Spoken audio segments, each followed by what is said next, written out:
Just adjust things for a bit.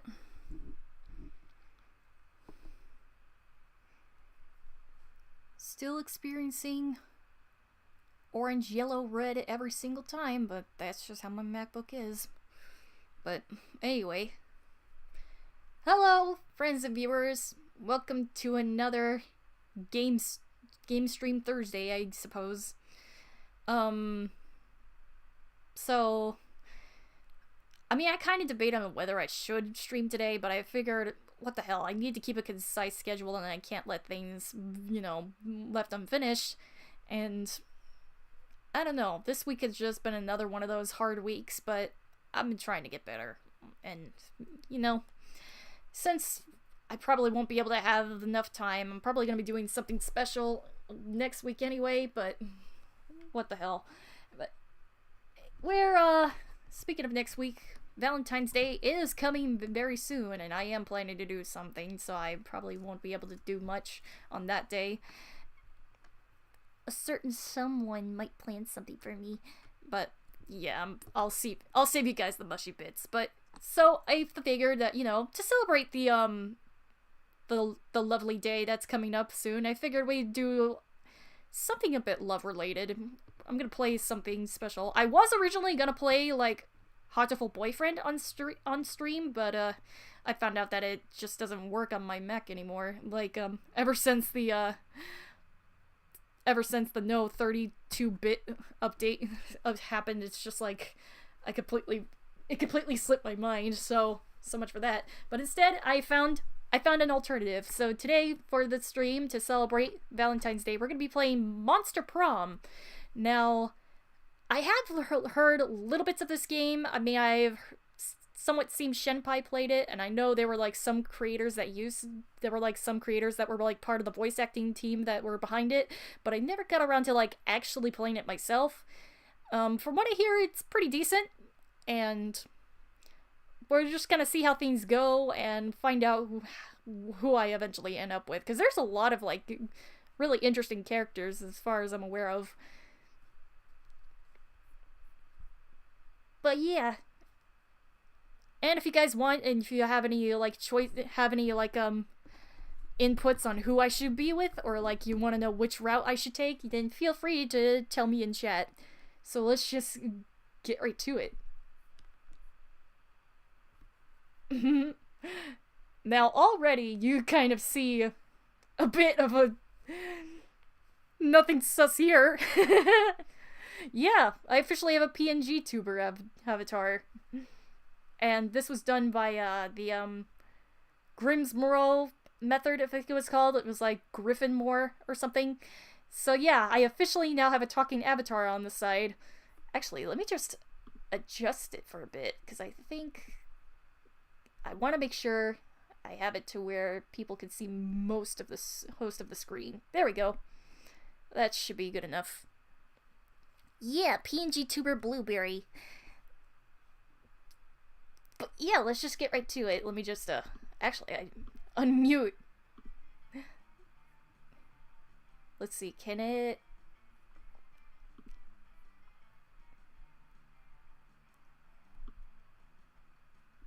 Let me see. I want to make sure you guys hear it. There we go, you guys should be able to hear it now. It's slightly loud on my headphones, but that's just kind of the process. There is some slight lagging since I am using both Steam and Discord to play this. I mean, I kind of toned it down a bit. I mean, it should probably have no issues, but let's just get right to it. Voice interjections. Yeah, so this is actually cool. You actually get to choose whether you want the characters to have voice acting or not. Why not? I need a break anyway, so awesome voice effects. One player.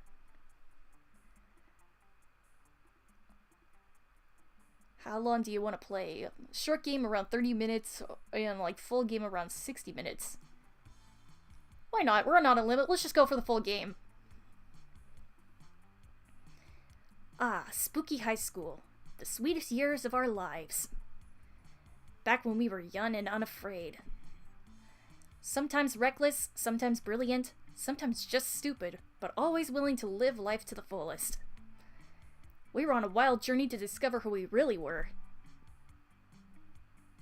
Who should we pick, guys? Alright, we could choose to be a shadow specter, a fire demon, a zombie, or a Frankenstein girl. You know what? I think I'm gonna go with her. She seems pretty cute. Who are you? How fitting! Blue! And she... Let's go. And we had yet to experience its ultimate challenge, the Monster Prom. I remember it clearly. 6 weeks were left, and as we fantasized about our dream prom dates, we were all scrambling to catch the attention of one of our 6 most charismatic classmates. Miranda Vanderbilt, age 19. A sweet mermaid princess who is as cute as he was genocidal. Damien LaVey, 21. A fearless demon with a taste for destruction and a love of fire. Scott Howell, 21. A werewolf athlete who compensated for his rather small brain with a stupidly huge heart. Liam D. Lioncourt, 400-something. A hipster vampire whose standoffish demeanor hid that he was truly a lovable dork. Polygeist, 22? A party ghost with an insatiable hunger for all the wrong things. And Vera Oberlin, 23. A mean self-made gorgon with a merciless sense of business. It was clear. It had to be one of them. But who? We only had 6 weeks left to choose our prom date. And even more daunting, we only had 6 weeks to woo them and conquer their heart. But as I already said, we were young and unafraid, and we were ready to start.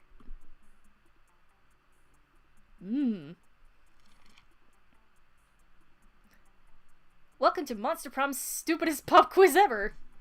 All minds are rotten as they are rotten in so many different ways. Worry no more. We're now using our PhD in bullshit to diagnose which kind of deviant sicko you are. It's like they're self-aware and I love it. Monster Prom's stupidest pop quiz ever, TM, trademark, will throw a bunch of absurd questions at you and turn your answers into your character stats. This way, each of you will start by having stats that better reflect your true selves. Let's start! Ooh, you actually get to choose who's... Let's see. Wish you were raised by a pack of wolves, a pack of wolves who also happen to be tech moguls who in some of the most profitable companies of Silicon Valley, they would be kick-ass role models and wild wolves. Sick. A really progressive marriage between a kick-ass venomous snake and actual fire. I love fire and see no issue with being raised by it. A mysterious man who saved me from the streets in order to raise me and his disciple in the ancient ways of Rad Dejing.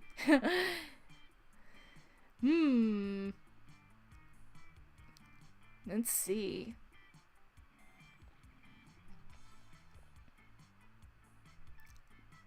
I think I'm gonna go with the really progressive marriage. Venomous snake and actual fire. So bold. Which is the coolest mythological creature? This weird creature I drew when I was 6, in which clearly super derivative from other mythological creatures, but it's super cool, and it's my OC and my spirit animal, okay? Okay, that's pretty funny. That seems like a me thing. A sphinx, who is super turned up and ready to party, and she raps all her riddles. She still kills you, if you don't answer them correctly, but she raps the riddles. An invisible hand of the free market. I think I'm gonna go with this one. So creative. You find a genie in a bottle. You can ask for whatever you want. What do you want to ask for? A rainbow that you can eat? Him to not be so cliched. A genie and wishes so mainstream. I don't ask for anything. I drank the genie from the bottle. I can grant my own wishes. His friendship. Before asking for anything, you try to negotiate up to the 3 standard wishes. Infinite confetti! It's like the game was made for you. Yeah, really. They're like so self-aware.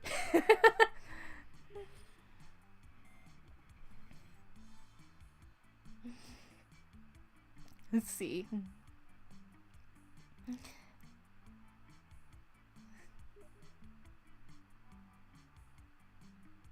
Would like to watch me do, but my headset has no battery. Well, that's okay, Lemur. You don't necessarily have to, like, join this stuff with me, but you know.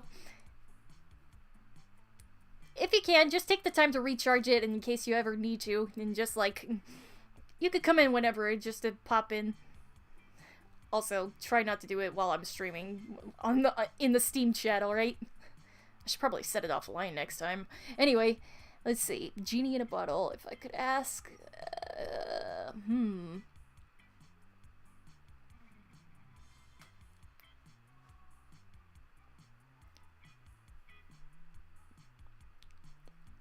I mean, if it was me negotiating with a genie in a bottle, I'd probably just go with the standard. Unless, I don't know, it kind of depends on the genie now that you really think about it. Let's just choose this one. Oh. I seem to be more attached to the Gorgon. Yeah, let's see how this goes.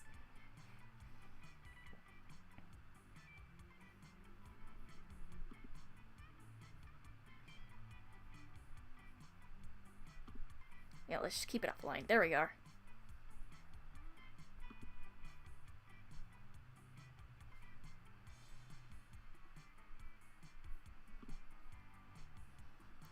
Now we shall have no disturbances from Steam.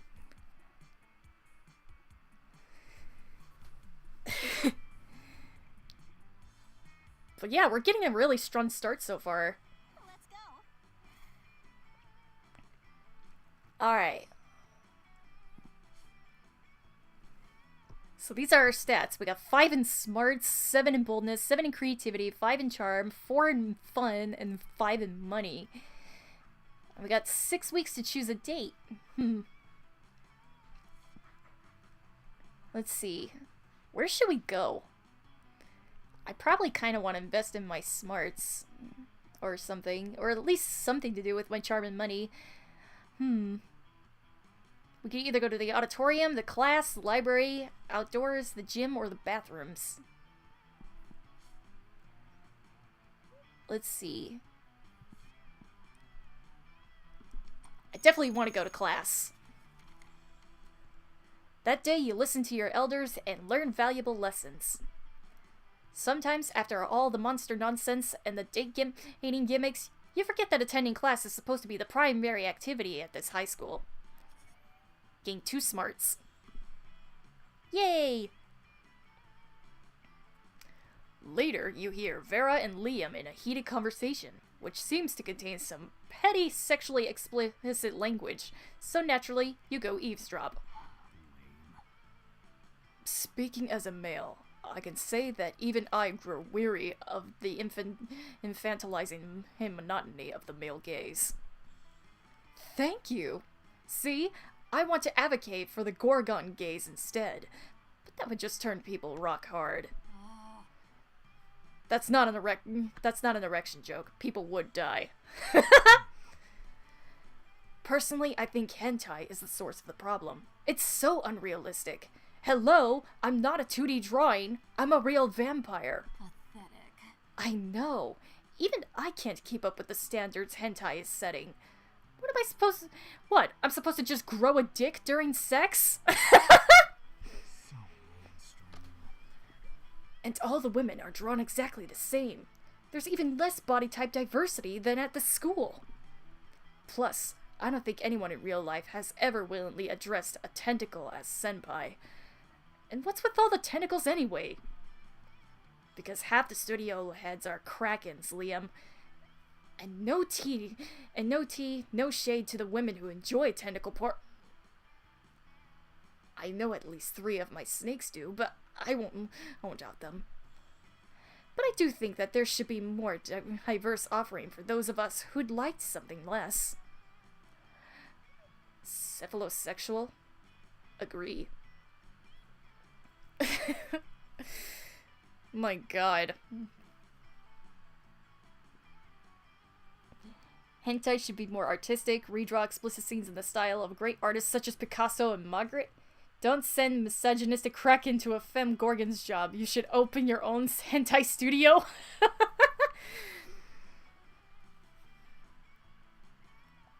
I just love this game. This game is so self-aware of the kind of people who would just play it.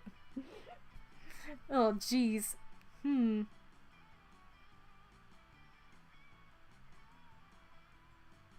mean, I'm not gonna lie, hentai in the form of Picasso's work would seem kinda interesting.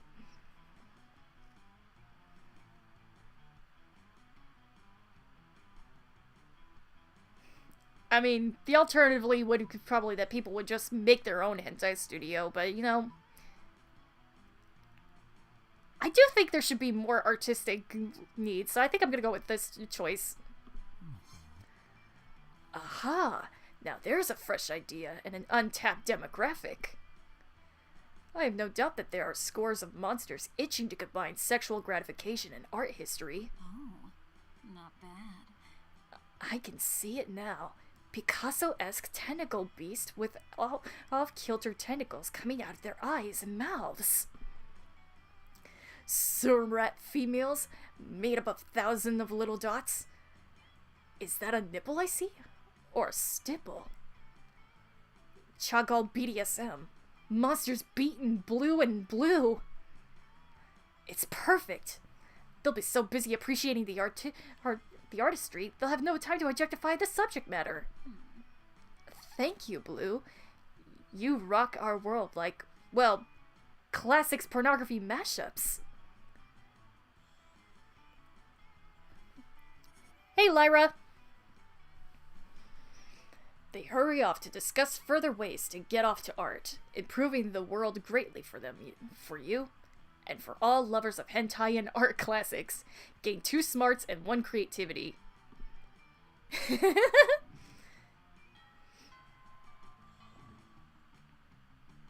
go.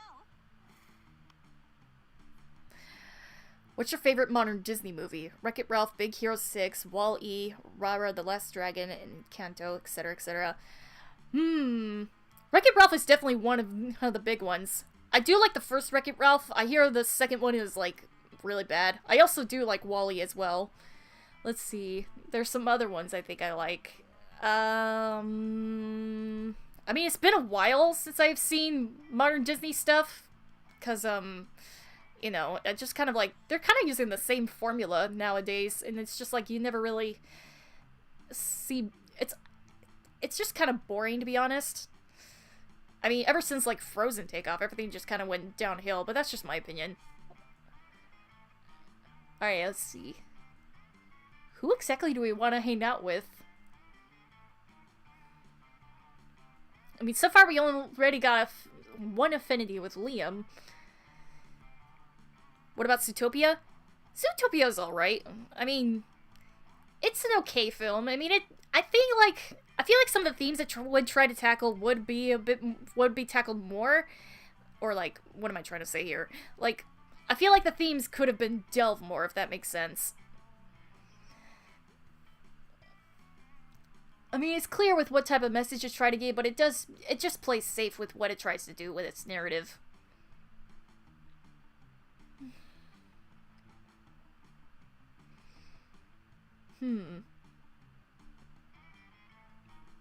There's also a cat person and a tiger here.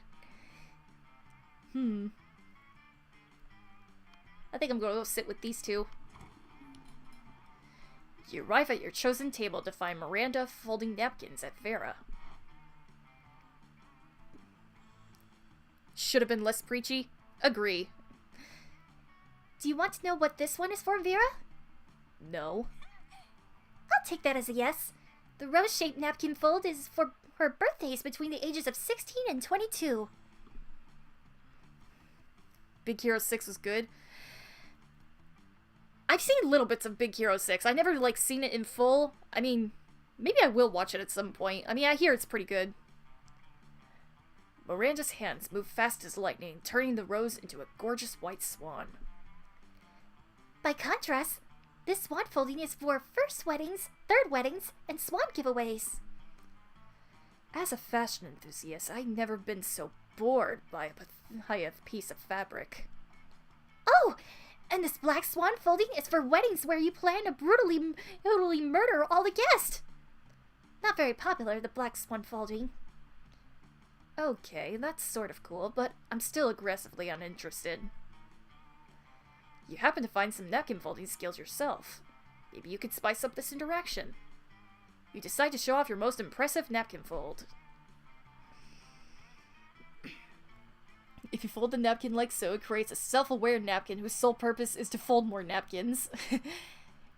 Writhing snake fold is for when it's time to leave Vera alone and stop explaining napkin folds.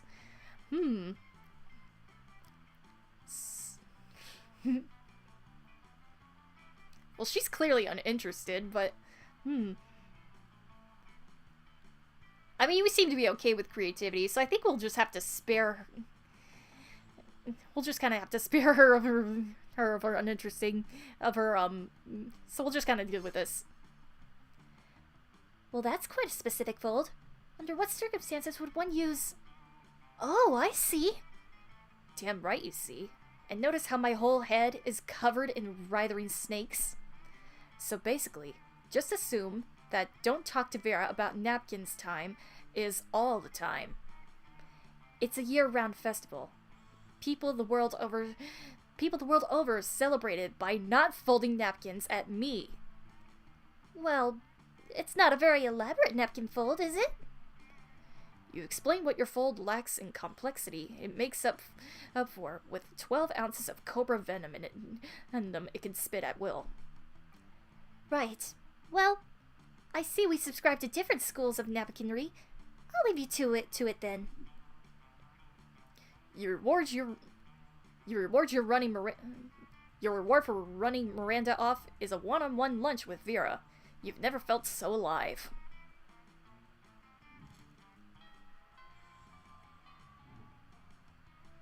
Let's go. What do you remember about Scott Pilgrim? The comics, the movie, the game, so forth.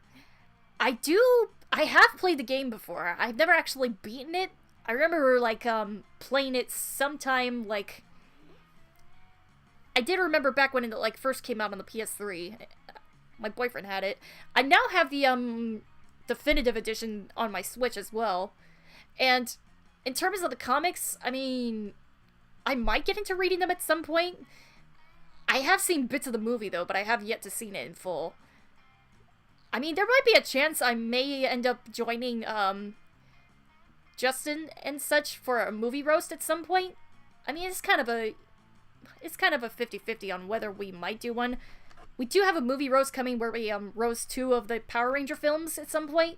I don't know when that's going to release, but it's probably going to be fun.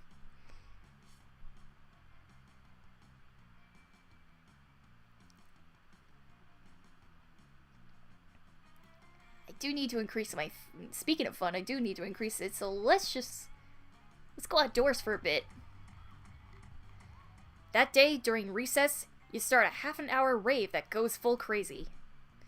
You have no idea how it escalates so much people, but at one point, there are like 300 people. Someone summons demons from a nightmare dimension. The consequences might distort the fabric of reality itself, but who cares? It's a rad party. Getting too fun. You catch the sight of Liam and Vera nearby, doing what they do best, judging people. Pathetic. Ugh. Do you see the leggings that Succubus is wearing? How could I not? They're about as subtle as the diegetic intent of Jonathan Swift's A Modest Proposal. You know, Liam, sometimes I worry that if we're the only 2 fashionable monsters at this entire school.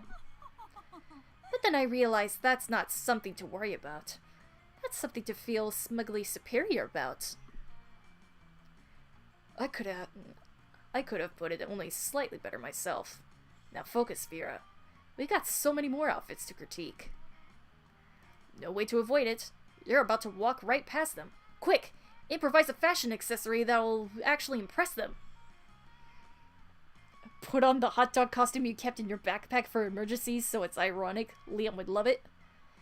Strip naked and then tell him you're wearing fabric that only cool people can see. Vera's all about being cool.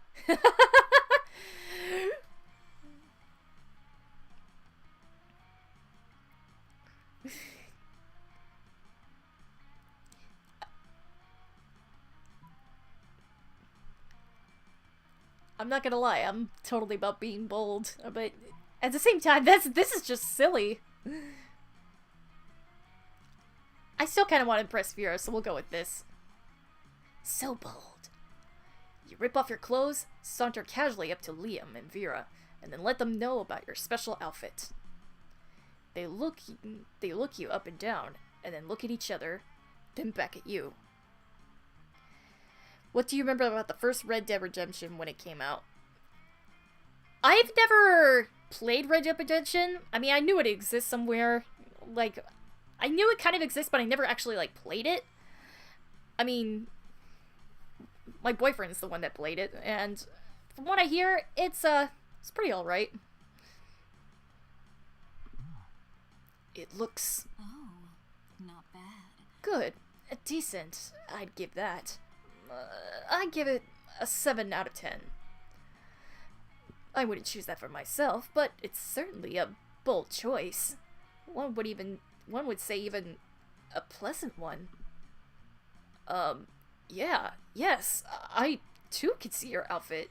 It's fine. That has been quite pleasing. Oh, what? No, I know the classic. This is an invisible outfit for cool people trick. I wouldn't fall for that shit. I was actually talking about, you know. Whoa. Walking naked in front of people? You truly dance the line between being bold and being an exhibitionist. Gain 2 boldness and 1 charm.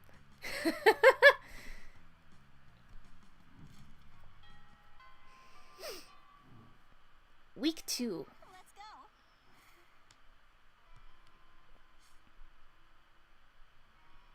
Let's get some money.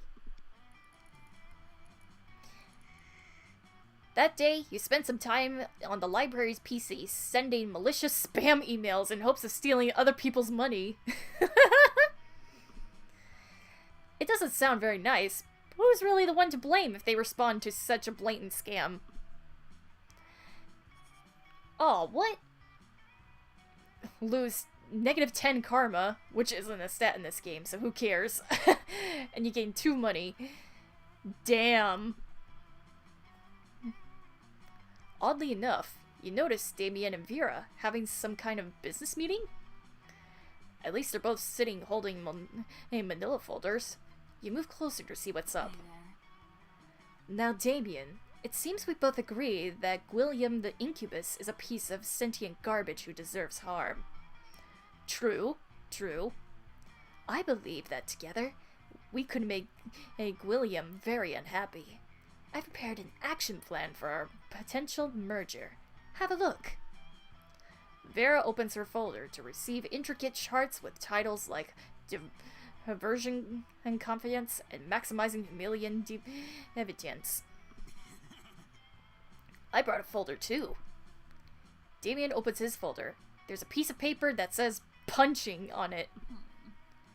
I admire your simplistic approach, but I think we need a plan that utilizes both our strengths. Damien nods and turns over his piece of paper. On the other side it says, punching hard! These two are never gonna come to an agreement unless you step in and mediate, so tell them your idea. Use this convenient list I brought that shows all of his greatest fears in order of severity. While he's sleeping, replace all his organs with live possums. I like how there's no O in it. It's just possums with no O. I don't know if that was, I don't know if that's like a typo, but I don't know. Oh, that's just me that notices it. Yeah, get more creative. Brain about his greatest fears. So wealthy. Most of these fears seem pretty standard. Clowns, bees, entropy. Corn? That has been quite pleasing. Interesting. Very interesting. I think we'll be able to accomplish some marvelous things with this list. Does it say punching on there anywhere? Yes, but it's at the bottom of the list, below libraries and fish. Well, okay. As long as it's on the list, I'm in. The way Vera's eyes look right now, she's right at the top of your list of fears. Hot! You gained 2 smarts and 1 charm. I think it's clear we're going for Vera's route. Let's go.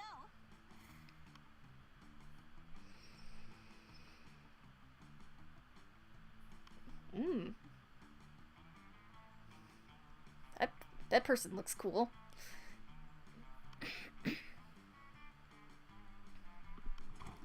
Yeah. You approach Liam and Vera's table to find them thoughtfully tasting several glasses of wine. This school is literally no rules, apparently. Ah, wine. The most exclusive of beverages. Even a vampire such as myself cannot resist its class and allure. Do you know a lot about wine, then? I'm having dinner with the King of France next week, and I could use some pointers. France doesn't have a king anymore. That's what the media wants you to think. So do you know about wine or not? Alas, in my centuries of living, I've only learned how to look good holding wine, not how to evaluate it. All I know is that I'm not drinking another glass of that one. Vera points out to a bottle with Polly's toilet wine written on it in permanent marker. What I wouldn't give for an experienced sommelier to help us judge which wine is best. You know nothing about wine, but you're pretty sure most sommeliers just make stuff up anyway. You suavely recommend... Try the sangria. It pairs well with seafood and blood. The tinians in this robust Malbec are an elegant way to mask the tastes of poison, perfect for diplomatic missions.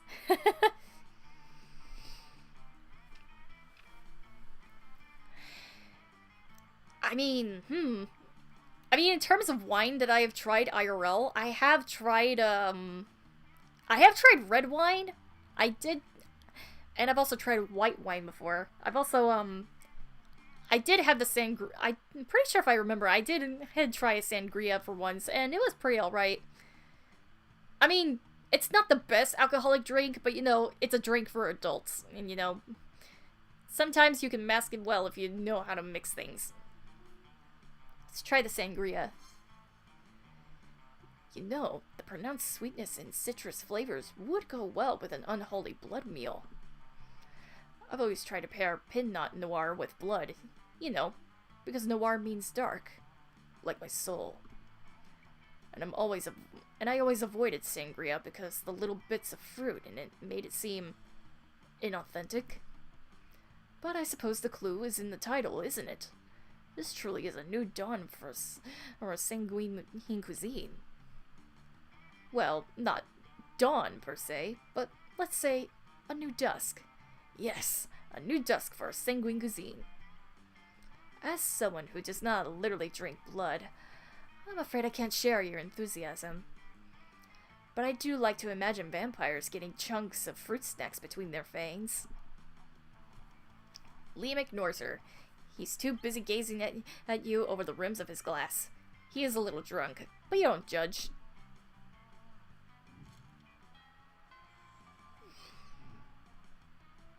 Let's go.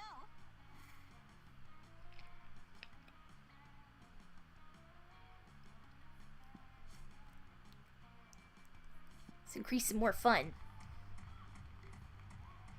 That day during recess, you start a half-hour rave that goes full crazy. Everything was fine until Juan, the small magic Latino... Juan, the small magic Latino cat. Oh, very specific.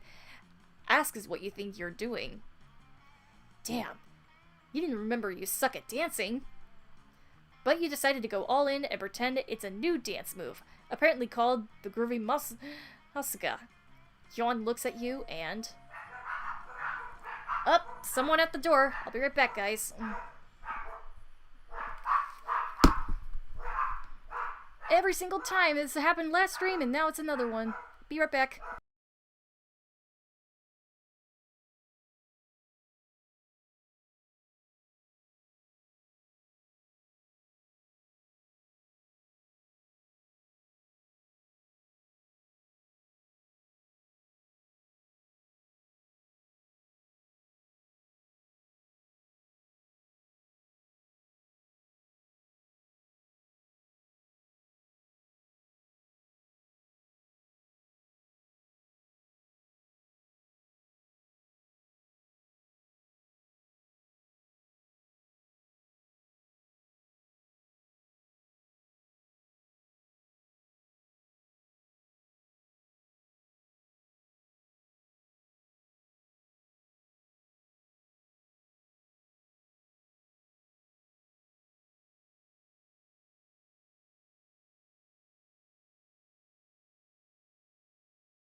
Alright, I'm back.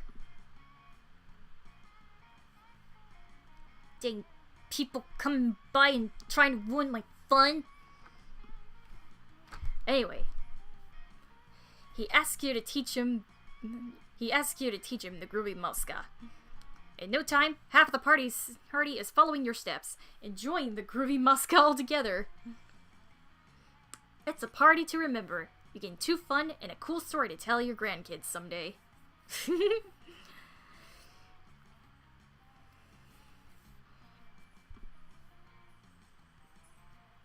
Afterwards, you discover you've been poisoned, and only Vera has the antidote. She does this all the time. It's now he invites you to hang out. Hey there. There you are. Thank you so much for coming. I'm embarking on a new criminal enterprise, and I need a consigliere. The idea is simple, yet brilliant. Think Uber, but for killing people. I call it murder. But it turns out the market is flooded with assassination apps. And blood. I need a way to get ahead of the pact, and since you're such a good advisor, differentiate yourself by being the only service that offers free-range, organic murders. Viral marketing, literally. Tailor a high contagious virus to make people love murder.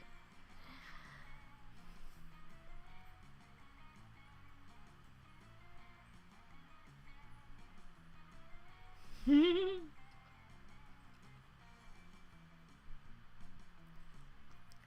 think I'm gonna go with this one. You know, you might be onto something here. I can see it now. Logically sourced knives, farm to sternum pitchforks, gluten-free pistols. And the corpses will make superb compost for our bespoke poison nursery. Did someone say the word local, organic, gluten-free, and bespoke? Yes, all those meaningless words and more can be yours if you sign up for my new assassination app. Sorry, I'm strictly opposed to violence as it goes against the poetry of the soul. The poisons are brewed in small batches. Alright, fine. I'll try to think of someone I want to hunt killed. If you want to just give me money, I could select some to kill on your behalf. Well, okay. As long as it's organic. As Vera accepts Liam's cash, you can tell that this is only the start of a long and fruitful business partnership. Vera splits the earnings with you, and you gain 2 smarts and 1 money. What horror series do you adore? I mean, I do adore a lot of, like, horror-related stuff. I think, in terms of, like, horror, in terms of what I'm into, I'm definitely into Junji Ito. You should definitely, like, give a read to his stuff. And, let's see. I'm mostly into, like, psychological horror, if anything. So, yeah. Let's see, what other... I also enjoy some classics here and there. Like, I can enjoy, like, Nightmare on Elm Street and... you know, classic slashers like Friday the 13th.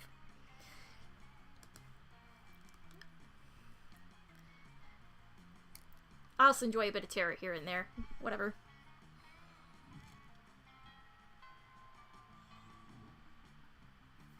Let's go. Alright, I should probably increase my charm a bit. Charm...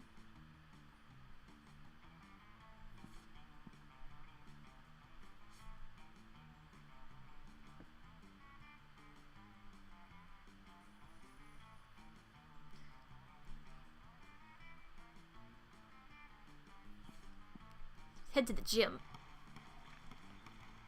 That day, an epic dodgeball match takes place. Everything seems lost, but you deliver her an inspirational speech that fuels your team spirit, leading to a spectacular comeback. You're clearly a natural-born leader. Gain 2 charm. Your performance in that game earns you the position as first pick on Vera's team for next game. Sweet! When you get over her side of the court, though, you notice her furrowed brow. She's having trouble choosing the next player. Hey there. As much as I hate to admit it, I brought you over here because I need your help. You see, my acceptance at a top-tier business school is riding on this game.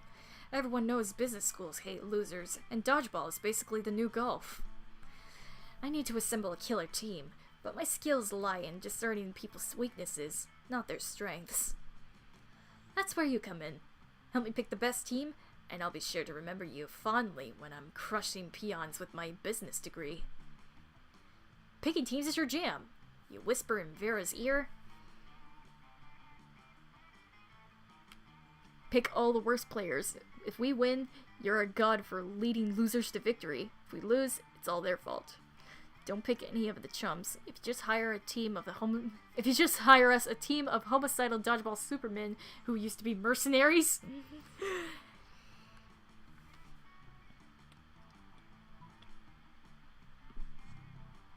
Oh, not so wealthy. Solving problems through unfair application of capital. Just the thing business schools are looking for. Hire away. You make a call to your preferred mercenary provider, and within minutes, an armored truck full of hobgoblins showed up. You offer them their payment, a crumpled $20 bill, and some hard candies you thought were in your pockets. Jonathan, the sports Wendigo, the captain of the other team, offers them actual money to join his team instead. As your team crumples beneath the devastating hail of dodgeballs, Vera spits in your ear. Oh, I don't know what upsets me more, that we're losing, or that I'm sharing a team with someone who was outbid by a Wendigo. Before you can reply, a dodgeball slams into your chest so hard, it sends you into space. It takes you some days to hitchhike back. Lose 2 fun and 1 boldness. Oh.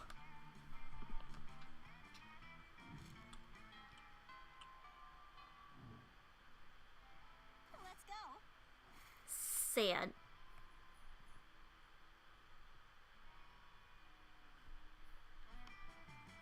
I'm sorry, Vera. I'm bad at choosing teams, apparently. Watching Vera eat is usually pretty disturbing. Her snakes eat at the same time as she does. But at least it's usually quiet. This time, however, Scott is doing his best to change that. Go, Lefty! Gobble that mouse! No! Watch out for her wiggles coming up from behind! Use that tongue! Go! Ugh. He does this every week or so whenever my snakes need a meal. He seems to think snake eating contests are a competitive sport. Also, I don't think he realizes that an actual snake-eating contest would probably involve people eating snakes. I've tried charging him for tickets to get him to stop, but he actually pays to do this. He keeps track of each snake's statistics on a little index card. He's even given them names. Go Slither! Go Bendy! Go Sanchez! Go Snake! Those aren't their names. God, no matter how much he pays for the tickets, it isn't enough. This seems like a really tense situation. You resolve it in the only way you know how, by opening your mouth and yelling.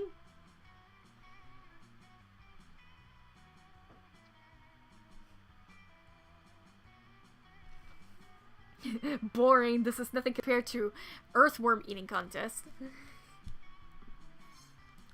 What? There's a more exciting sport than snake eating contest? You gotta tell me about it! Oh yeah, earthworm eating contests are literally crawling with suspense. And even better, they're going on all the time, with thousands of players in each game. Thousands? Where's the game? Where do I go? Anywhere there's dirt. Anywhere? There's dirt in so many places! So many places that aren't here. Get going. Sports that game or whatever. I will, Vera. I will. I swear, one of these days he's going to decide choking on his food in a sport. Choking on food is a sport and die. While you hope Scott doesn't actually die, the main thing on your mind right now is how Vera's smiling at you. Nice.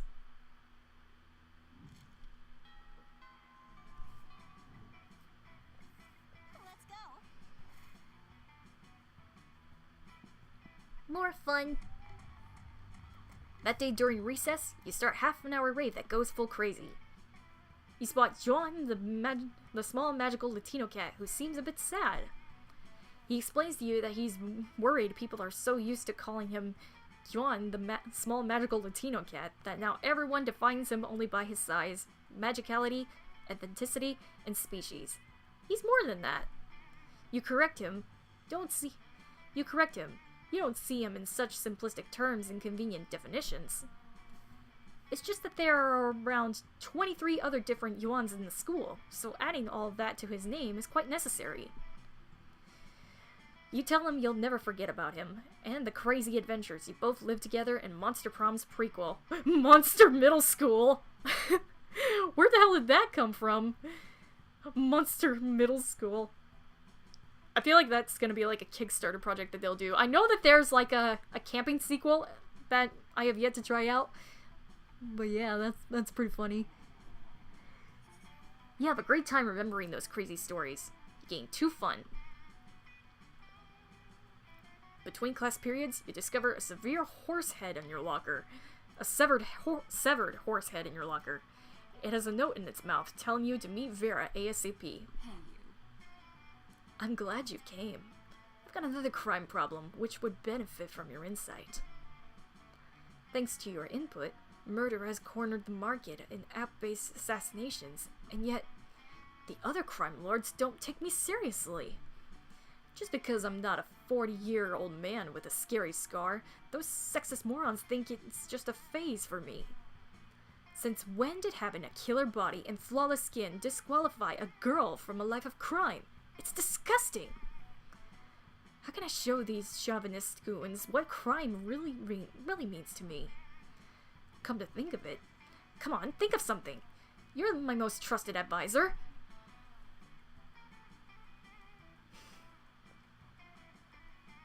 Quit crime. They'll come crawling back to you once they see how bad it is without you. Write a song about it. It'll help.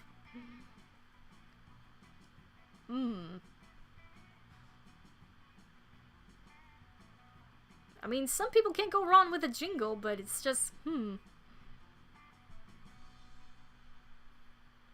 Make them see the hard way. You know, if this advice was coming from anyone other than you, I'd ignore it. But you haven't been wrong yet.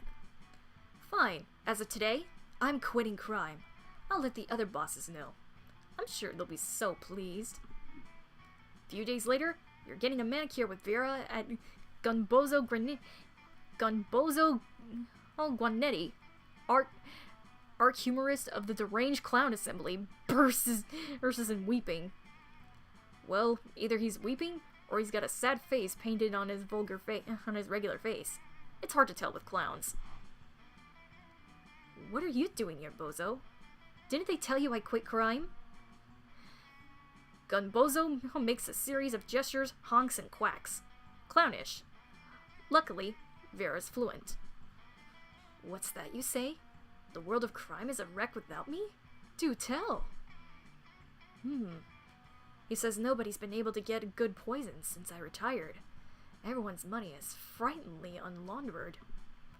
Plus, half of the bosses are dead because of the letters I sent out announcing my sabbatical were full. Sabbatical? There's a lot of big words in here. I really need to read more. English as a language. We're full of vicious fungal spores. Well, I had no idea you were all so miserable without me. You can tell the bosses I'm back in the game. Gunbozo leaps up in the air and clicks the heels of his enormous red shoes. I love you too, Bozo. We'll have a gang war to celebrate. See you on the battlefield. Gunbozo runs out of the nail salon and piles into his tiny car with his 20 closest friends. Vera looks at you dumbstruck. I must say, I never thought this could work out. You truly are a loyal advisor. Oh, if only you could be more than just an advisor. But you can't risk sharing your true feelings.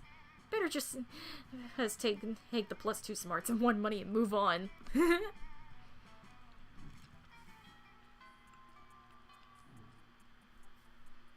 go.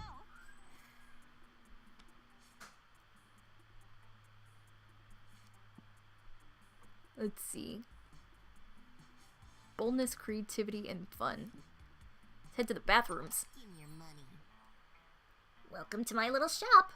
Buy some shit. I have shit that will boost your stats, shit that will lead you into stupid new adventures, even some shit that might be much needed at some very specific moments. So, take a look. Ooh.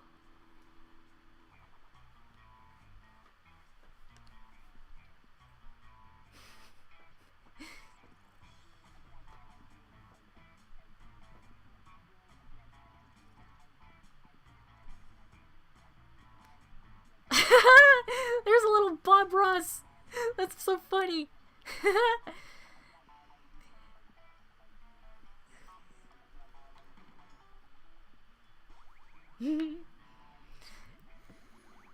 yeah, this is cool. They have like an item shop, and I can get any. I have 9 cash. Let's see. Fake badass tattoo. It has flames and a skull and even a knife. With this, you can murder your enemies, go to prison, even make everyone your bitch, and then murder them too, and go to some kind of super prison. Street cred 9,000.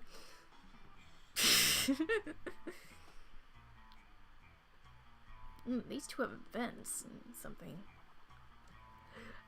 A blanket with 2 holes. Literally just a white blanket with 2 eye holes in it. You have to be an idiot to mistake this for a ghost costume, but most of our classmates are idiots. The gift that keeps on giving. See? I'm wise enough to know when a gift needs given. Yeah. Some impractical yet kind of funny glasses. Remember when these used to be cool? Now they aren't. But they aren't so ridiculous that they're still fun in their own twisted way. A corpse. Yeah, I'm selling the corpse. It's like some kind of fashion accessory. It's not as if I'm trying to dispose of it. You literally have an actual corpse for sale. What the hell? A tampon used by the former prom queen. Ew. You know, for good old blood rituals, or in case are just a creep with unhealthy obsessions. Don't even dare ask me how I got this. Motivational poster. Crafting your art requires years of hard work, education from great mentors, and tons of raw talent. But damn, that sounds exhausting. So let's settle for a motivational poster for now, okay? No mistakes. Just happy little accidents. A Russian novel with an insightful approach to universal matters such as love and death. Are you sure about this? You can always use online encyclopedia trademark to get the general idea and still be able to act as if you read it. I mean, not wrong. I mean, everything's read online nowadays. A sexy fake Latin accent. Why? The hottest thing is being yourself, honey. But the Latin accent is a close second, to be honest. A PR agent. High school social life is so hard nowadays that hiring a PR agent is totally a thing. And I can't get any of these. A penguin mask. You want this, you sick pervert? No idea you'll appreciate a good old reverse Romanian Wickerson. I must admit, it's kind of hot that you're into that kinky shit. A bag of regular cocaine. Good old cocaine in these times of weird experimental substances with horrible side effects. Cocaine has become the new vanilla of drugs. I mean, if you kind of think about it, it kind of is. Just don't take them to the candy store, that's for sure. Hey Kevin, we got this from our local candy dealer. It's sugar. Man, I love Sir Palo. Let's see. There is an event that can happen if I get the blanket or the corpse. I'm not gonna lie, I want to know what happens if I get this. Thank you. I'm always amazed at how people keep coming and buying all this stupid crap. Intriguing.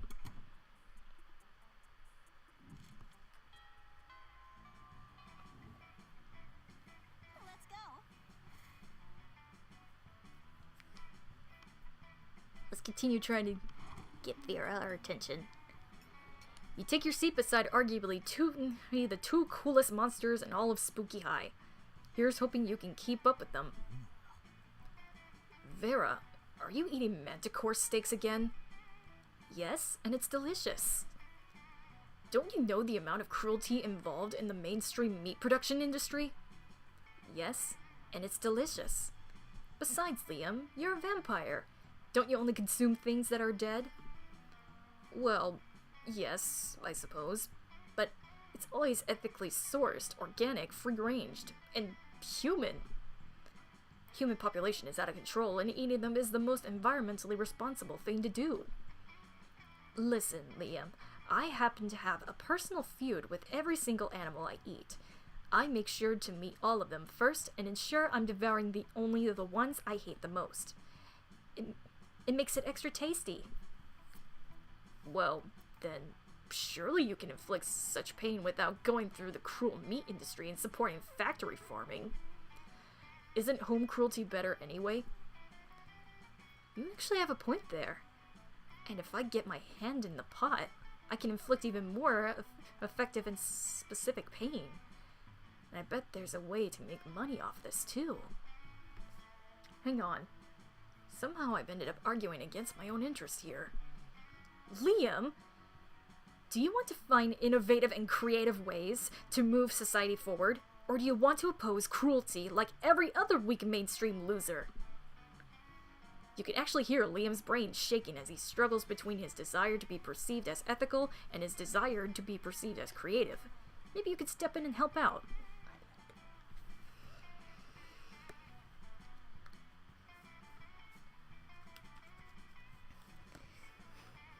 Animals you kill may lose their lives, but what about their afterlives? Instead of letting their spirits go to waste as the byproduct of the meat industry, let's serve their eternal souls as a side dish. Animals are already suffering from ignorance. If Vera wanted to increase their pain, the best you could do is teach them the concept of death so they really fear their fate. Let's educate cattle on metaphysics.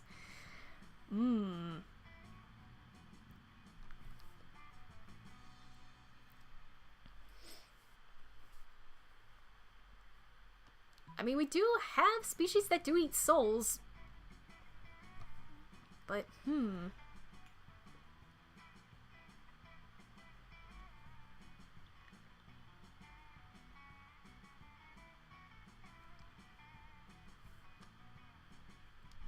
let's try that. Perfect! I knew there was a way to monetize, and it keeps the animals from ever gaining an eternal resting place. What the hell is it with Vera and animals? But now the cruelty is extending even beyond their deaths. Hell yeah, it is. Thank you for getting the ball rolling in this excellent scheme, Liam. And thank you, Blue, for nailing down the specifics. Neither of you get royalties, though. That being said, I'll get you a double scoop of Rocky Road Soul with sprinkles on top. Yum? Maybe? I don't know. You've never eaten a soul before. But it sure is delicious getting Vera's approval. Let's go.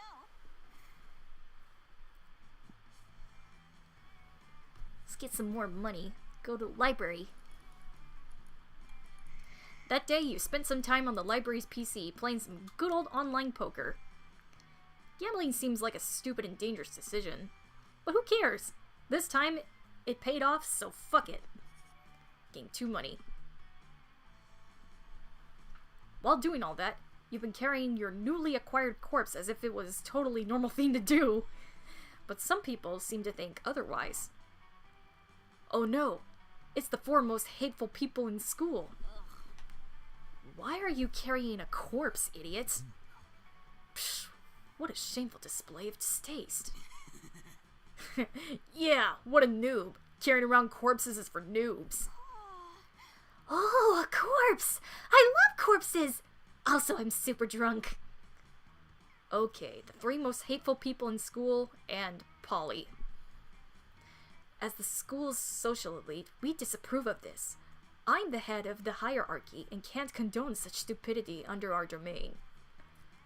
I'm the taste of the hierarchy, and I don't appreciate such trivial use of a corpse. Also, lesser known fact about corpses. They smell. I'm the fist of the hierarchy, and I want to punch you because punching people is what I do. I'm Polly. Also, I'm like super drunk, so whatever Vera says. Yikes. Despite your disregarding for stupid social conventions and school hierarchies, you feel the urge to police them. Maybe because that's what this game is about. Oh my god. When you bought this corpse, Valerie totally told you it was a fashion accessory and that she was absolutely not just trying to dispose of a body. But now you're starting to feel she might have fooled you. No time to lose. How can you convince them the corpse is actually a very hot fashion accessory? Trivia fact about fashion accessories, most of them are worn on your head. Quick, put the corpse on your head! Shellless social creatures respond only to status. Rip the brand logo off the most high-end accessory and put it on the corpse. I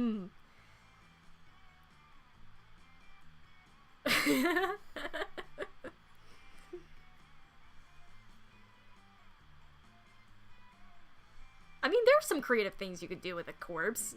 I mean, you probably can't, like, fake it that it's something, but, you know, it's what you do with it. Swiftly, you gather the corpse and place it on your head. Your classmates remain silent, looking at you. The tension is great. You do your best to look serious and fashionable. I think what Blue is trying to tell us is that this corpse is a hot fashion accessory.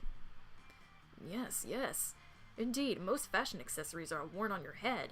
Hats, glasses, earrings, hats. Said hats twice. I think it's cool how she's wearing a corpse on her head, and he is still, like, really cool about it. Fuck. I'm, like, big time drunk. Like, tomorrow my hangover, we'll have a hangover. Wait. Am I tripping, or is Blue wearing a corpse on her head? I mean, I did a bunch of super shrooms earlier, so I might be tripping. You're not tripping, Polly. Well, You are tripping, but also Blue is in fact wearing a corpse on her head. And you know what? She's doing it in such a confident way, I hereby conclude that a corpse counts as a very hot fashion accessory. It would also be a pretty convenient way of disposing of many corpses my ventures might or might not produce. I agree. Confidence is what really counts in deciding if something makes for a good accessory, even if that something is completely not hygienic nor healthy. Still drunk! And so all of them signed the decree that establishes a corpse as an acceptable fashion accessory, as high school social bureaucracy requires. Today is a bright day to have a corpse in your possession. Gain 2 charm and 1 smarts. My smarts are off the roof. Let's go. Let's get some more money. That day you spent some time on the library's PCs mining some bitcoins. This is supposed to have something to do with solving algorithms and the rise of cryptocurrency. But I guess that nobody actually has any fucking idea how it really works. I mean, you got me. I have no knowledge of cryptocurrency whatsoever. I mean, I hear it's okay. I don't know if I will take it at some point. Anyway, gain 2 Bitcoin, which is equal to $2 million. Which, unfortunately, is equal to 2 monster dollars, so 2 money. Damn it, that's how it is, and these guys are so rich as hell. You notice Vera standing in the corner, pissed. What looks like a fresh braid on the back of her head... What looks like a fresh braid on the back of her head is actually 2 of her snakes fighting. Poisons flying everywhere. Oh, I'm okay. It's just Hissy and Bob having another disagreement. It happens. This time they can't decide whether Miranda's domain should be called a kingdom or an empire. And it's like, who cares?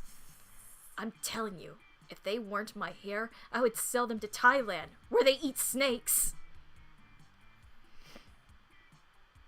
To teach them to set an example, you could totally rock some bangs. Snakes get feisty when they don't have jobs. Put them to work in building your evil empire?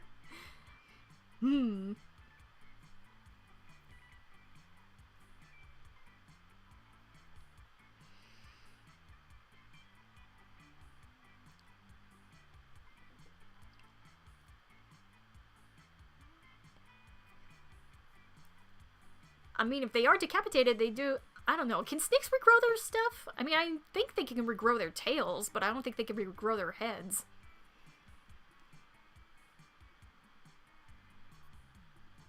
You should try your own empire. Right. Why, of course. I've forgotten how testy snakes become without gaining gainful employment. It's all in the best-selling books, Snakes in Suits. But come to think of it, my snakes already do have jobs. They're just not doing them. Bob, where's the report on Portugal? Are they at war yet? Hissy, have you poisoned the school's water supply like I asked? No? Then how am I supposed to sell water to Miranda's family? You think it's easy selling water to mermaids? Hissy and Bob pull out their cell phones and start making calls. How does that even work? They don't even have hands or fingers. You don't know which impress you more. Vera's men agreeing skills, or the fact that her snakes can use cell phones without thumbs. Either way, you gain 2 creativity and 1 smarts.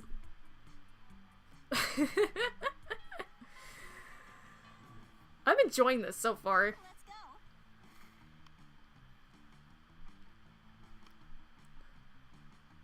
See, she's sitting next to Polly. Let's see what they're up to. You find Vera and Polly at their table, deep in conversation. Alright, business idea. People pay a monthly subscription to prevent me from drugging their food. Business idea. People pay me a monthly subscription to put drugs in their food. Business idea. Price out the cafeteria's current food supplier by selling plastic food.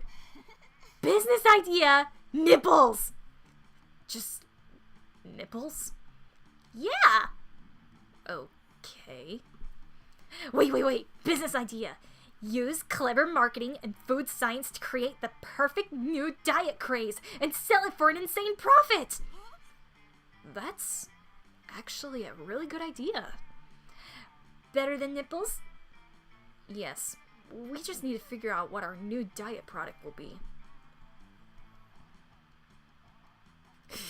Tapeworms, they're gluten-free, dietary-free, 100% organic, and you get them for free from sick cows. Meth?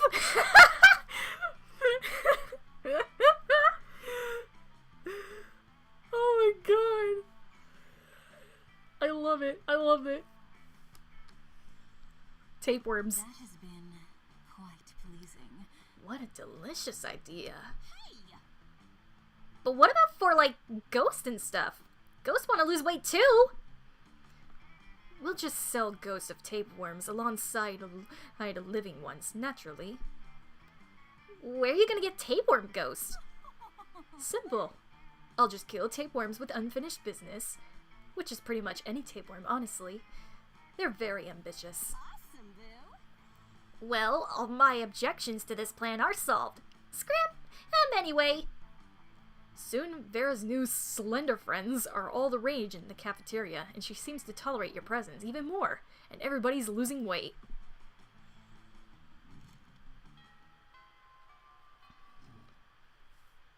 Let's go. Let's see.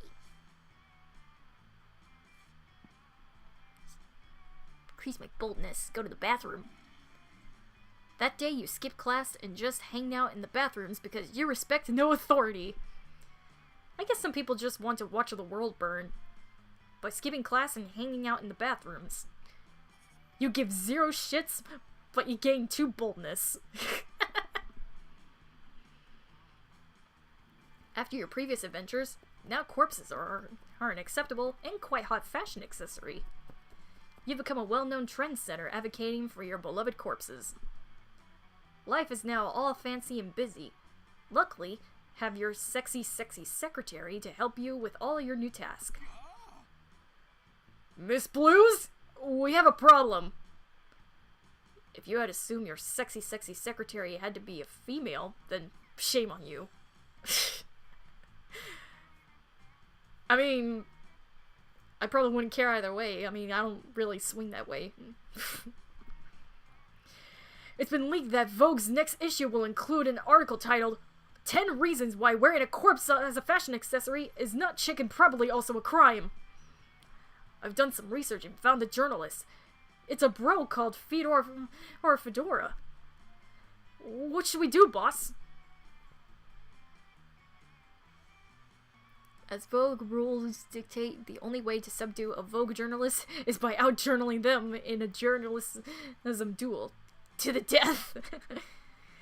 Some people need a little push in the right direction. Kill his family and send them their severed heads as a warning. That one is a bit too bold, I would say. I mean, we need more smart journalists anyway, so out-journal the journalists, I should say. Oh, cool! To the death! Yeah, because duels to the death never goes out of fashion.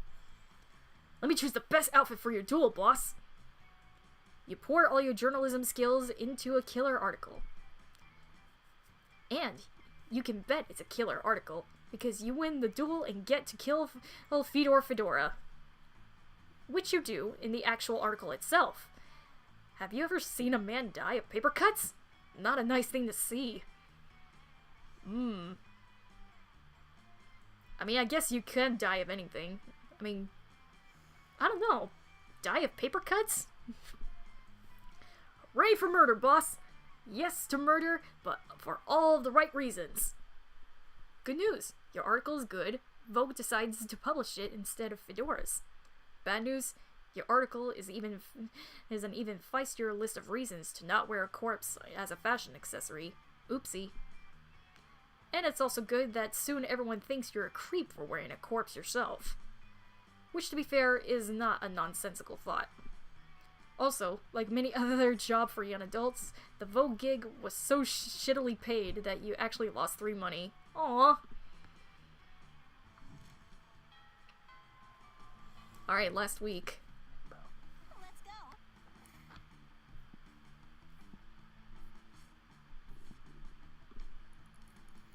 That day, you spent some time in the library's PC managing your start kicker. I get it. You deceive lots of people with a sensationalist video and impossible promise. Nice. Hello, Das Gaming. Welcome to the stream. You gain 100,000 money, but almost everything goes to cover costs, so you keep only 2 money. You're making your daily protection payment to Vera when suddenly... Ooh! Who's this boyo? Everyone stop what you're doing and look at my majestic visage. The interdimensional prince. Muscling in my own territory, are you? Not at all, my darling Viperous. I'm here strictly in a business capacity. Business, you say? I'm all ears, except for my snakes, which are all tongues and teeth. It's simple economics, my love. You are an inspiring crime kingpin. I'm a prince. I propose a merger. A merger of our resources, our minds, our bodies, and our spirits. Not bad. Interesting. Oh no, Vera's getting out of her calculator. If she decides this merger is financially viable, good luck asking her to prom. But how will you undermine Vera's confidence in the prince's financial status?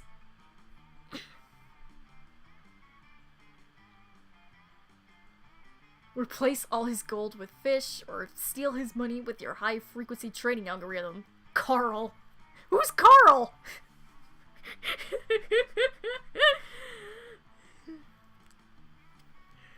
Oh, jeez. I kinda want to see what this one's up to. Let's try Carl.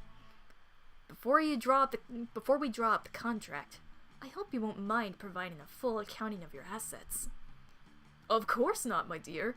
As you can see from this spreadsheet, my entire kingdom is owned by someone named Carl? Let me see that. You idiot! Carl isn't a person! It's a computer algorithm! It probably stands for something else, like computerized autonomous robotic light bulb? Nope, doesn't stand for anything. It's just Carl. You gain 2 boldness and 1 smarts. Oh, that's funny. Let's go. Yay. You take your seat, and if you didn't know any better, you would say that it seems like Vera and Polly are almost more interested in their phones than they are you. And you do know better.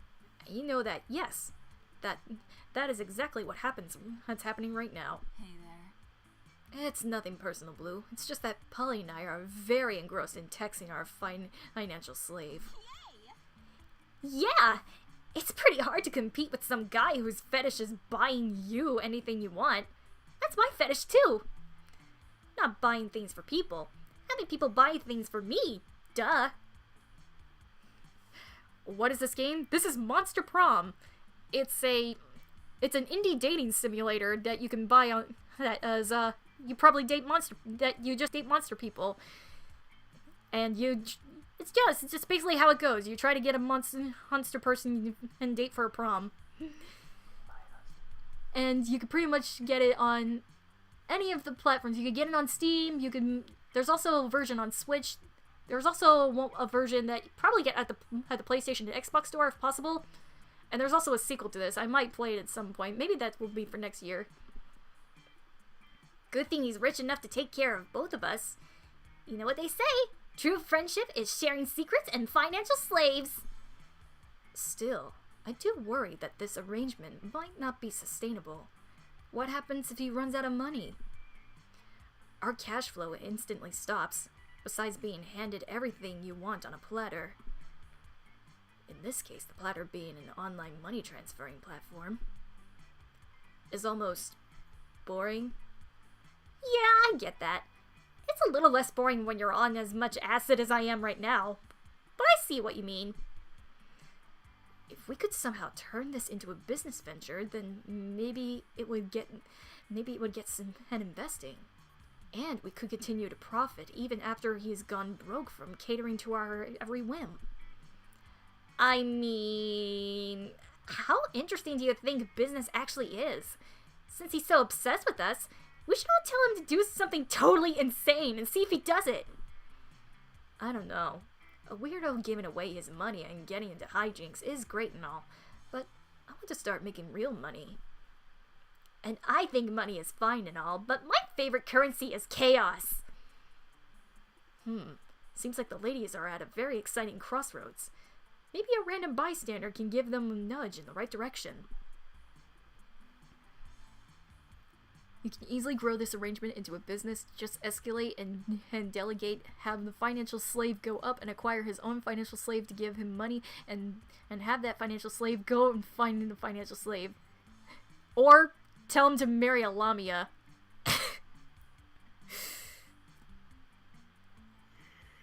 My god. Let's get a little tactical with this. Aha! That would increase our income exponentially immediately. Currency chaos. Yep. Which are two of my absolute favorite adverbs when it comes to monetary gain. I mean, one financial slave between the two of us is already strangely a lot to handle. So, managing an army of them sounds draining.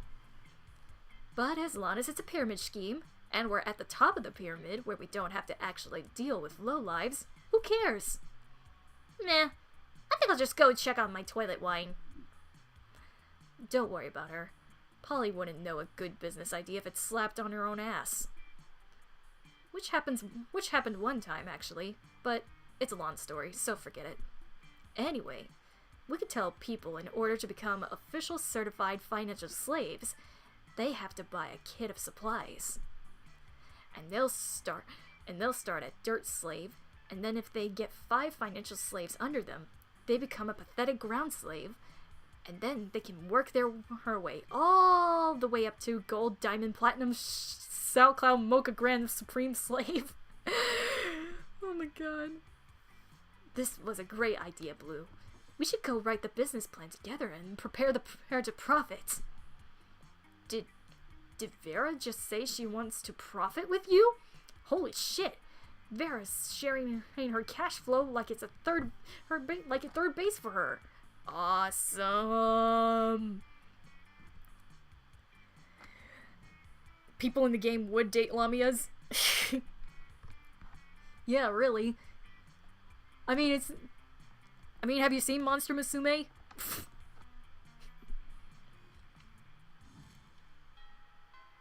People just like snakes. Let's go. Especially this snake I might be going for. Let's get some more money.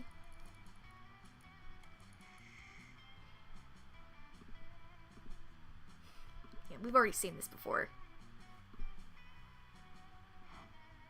Hey, Blue.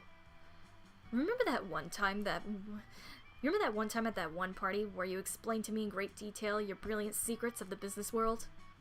Holy shit, you do not. And it doesn't sound like your area of expertise at all. You must have been pretty drunk. But it's Vera, so you smile and nod. I'm all about the harpies. Yeah, I know, Jay. I know you have a thing for Poppy. Then again, she's kind of like the basic. She's almost like. She's about as basic as the, Nia, if you would say. I mean, I don't know. I have yet to see Monster Musume. I don't know if I ever will because, you know, reasons. But, I don't know. Oh, maybe. Again, I'm trying, like, really hard to like, expand my comfort zone a bit. Well, I will be attending a very fancy and important business dinner event tonight, full of powerful people, by exclusive invitation. And by exclusive invitation, I mean I'm going to use my Gorgon powers to turn the surge into stone and then sneak in. I'd love to see you put other people's money where your mouth is, if you're not doing anything tonight. You were planning on reorganizing your collection of very rare mint condition Pokemon cards. The popular trading card game based on the even more popular video game Pocket Humans. Each card depicts a human being with a specific job and bio. Oh my god. But that can wait. So when the time rolls around for the fancy business dinner, you shove them in your pocket and roll out. Blue, over here. Glad you can make it. I've been raking in business cards hand over claw so far. I met Gertrude Gorgonzola, the Diamond Tampon Tycoon, and Ray K. Bebop, the social media influencer / rapper / robot, and they're both very excited to do business with me. How have you done so far? You turn out your pockets and show Vera the evidence of your endeavors, which consists of the lobby card for the hotel the convention is in, and the only thing handed to you by a real businessman. A sticky note with the word "No" written in red Sharpie. Maybe I should have invited someone else. Literally anyone else. No! That's okay, you still have an hour left after the event. It's time to pull out all the stops and choose an amazing tactic to get as many business cards as you can to prove Vera what a valuable business asset and or prom date you are.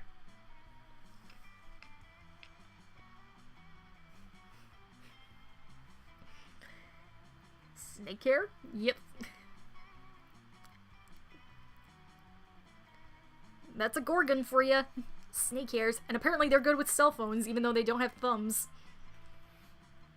May have no business, and therefore no business cards to exchange, but sure as hell have Pokemon cards, trade those. Convince the business people you have a rare disease that can only be cured if you are given 100 business cards. I mean, there is a market for trading cards nowadays. Let's try that. Quick as a flash, you pull out your dope collection of Pokemon cards. Hey! Yells a lizard person in an impeccably tailored pinstripe suit. Are those Pokemon cards? I love Pokemon! Cries a nearby spawn of Cthulhu, withdrawing a pack of cards from his purse.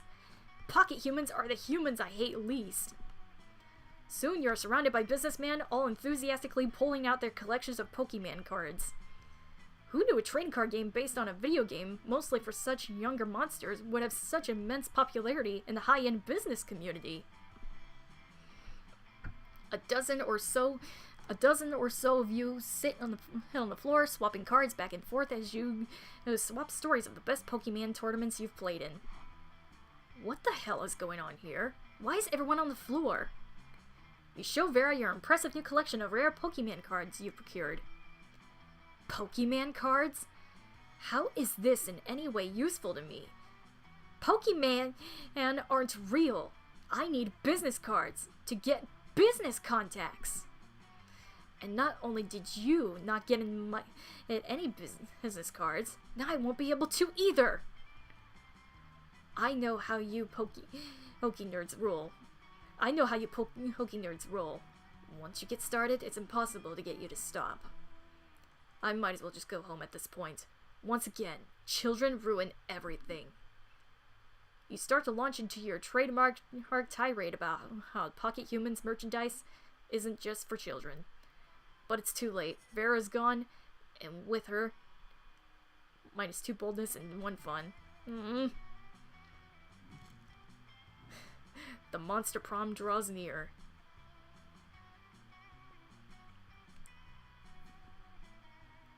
I mean, we tried hard to get her to like us at this point, so let's just see what happens. Yes. Let's go.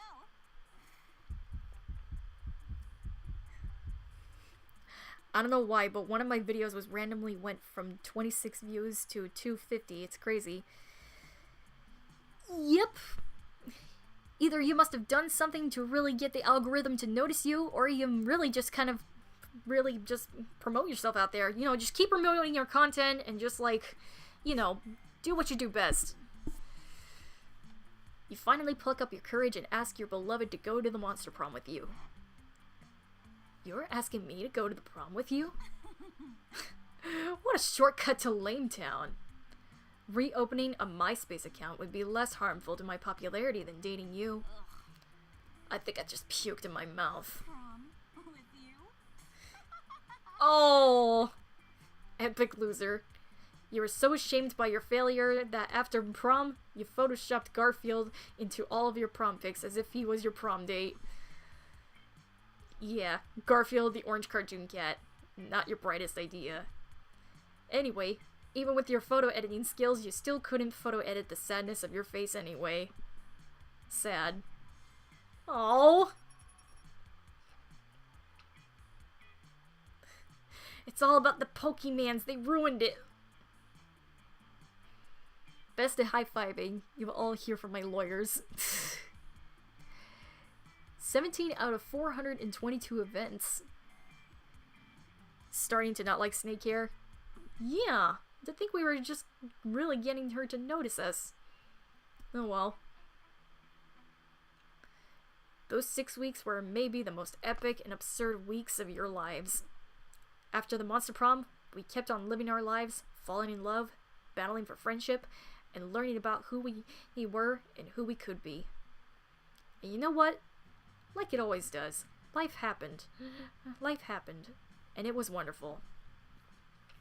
Vera built an Oberlin empire into endless greatness. They own a shameless number of companies. It's known that they are also into lots of sketchy businesses. But no one does anything about it. I mean, who the hell would try to stop Vera Oberlin?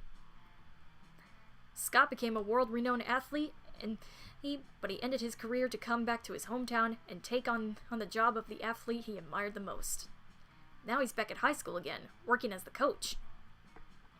Polly's drug cooking skills proved useful, and she became a chemist for the pharmaceutical industry. But in her free time, she still cooks the real shit. Her greatest inventions so far are watermelon-flavored ecstasy and a thing called Ellis Dope. For those 6 weeks, the Monster Prom seemed larger than life. And then it was gone. Just like that. The battle for Monster Prom might have ended then, but there were plenty of battles left in that war called youth. But once again, we were young and unafraid, and we were ready to start.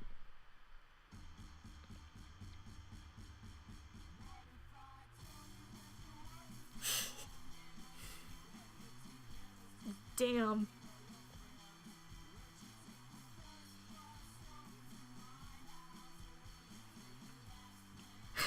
The Slender Man.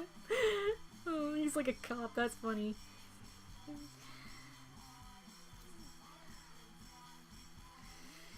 But man,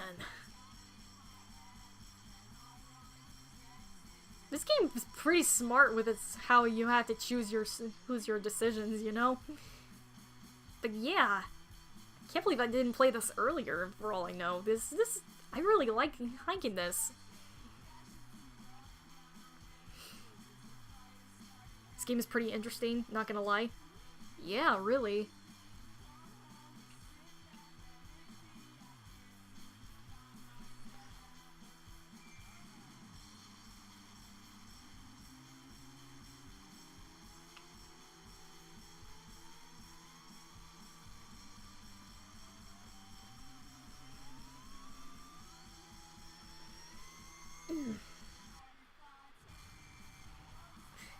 This is such grungy music, I'm not gonna lie. This is like a very grungy tune.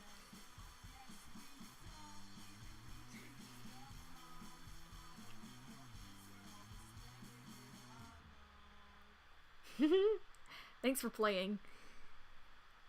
See, an hour and 35 minutes. I think we could do another route. Unlocked. You've just unlocked an erotic fanfiction about dragons. This is about to get weird. Oh my god. Alright.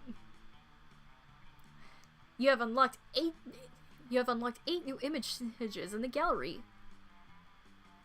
Cool. Alright. I think I'm actually gonna take a bit of a little break and get myself something to eat, because I really need some food in my stomach. Once I come back, we'll do a whole different route. So, BRB, guys. Once again.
Alright, and we are back.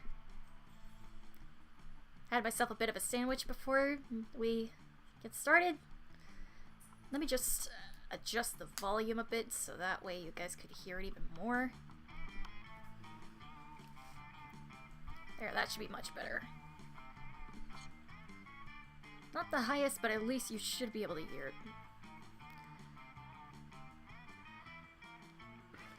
Like the blue fire background. Made a website called Barack Obama Games, and yes, I meant to spell it wrong. My friend came up with it, and I asked him what the name should be, and he said that. Well, that's funny. Alright. Start a new route.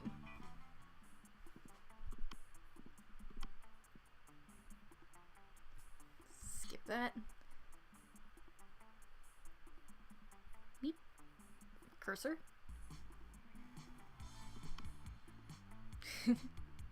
They're all named by colors, I just realized. No. Let's continue to be blue.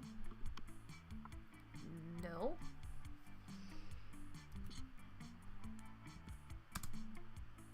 Okay, beep. There we go. Yay!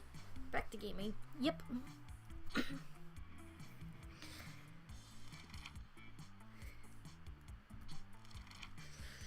Alright, new questions. School is outdated and lame. We need a new school subject ASAP.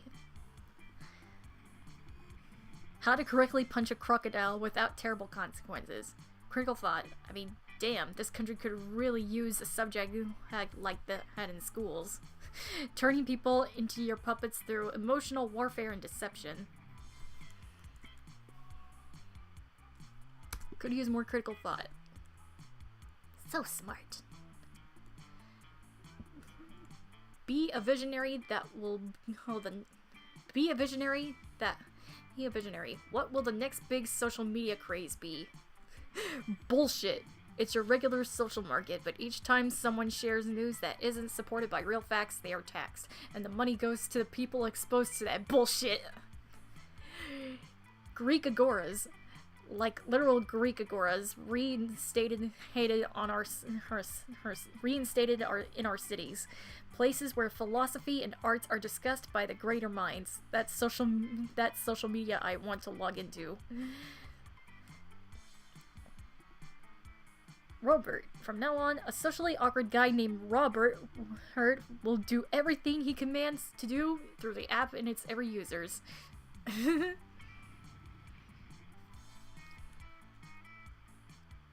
The next big social media craze.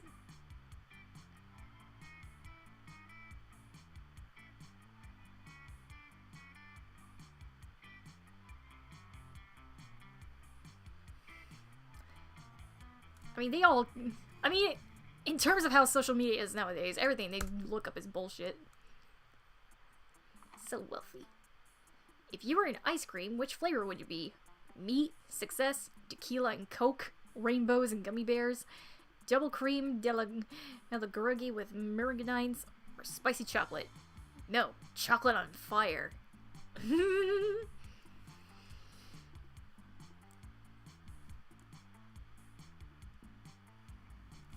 Tequila and Coke.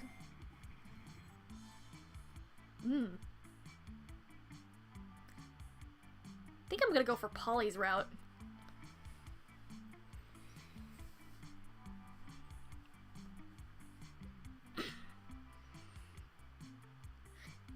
I would be a chocolate ice cream. Yeah, I think in terms of what ice cream I would be, I'd probably be cookies and cream, not gonna lie. Yeah, I like cookies and cream. I also like cookie dough. Let's go. Alright. Whoops. There's my cursor. I was wondering where the heck it is. I wanted to do creativity. Oh well. That day you listened to your elders and learned valuable lessons. Sometimes all the monster nonsense and the dating gimmicks, you forget that attending class is supposed to be the primary activity at this high school. Later in the halls, you run into Polly and Liam, who seem to be talking about some kind of flyer. The flyer is for an upcoming music festival, Howlpalooza. So, we agree on everything for Friday, right? Yeah, pretty much. And Saturday, we should totally go to the message shops and imagine a fucking dragon.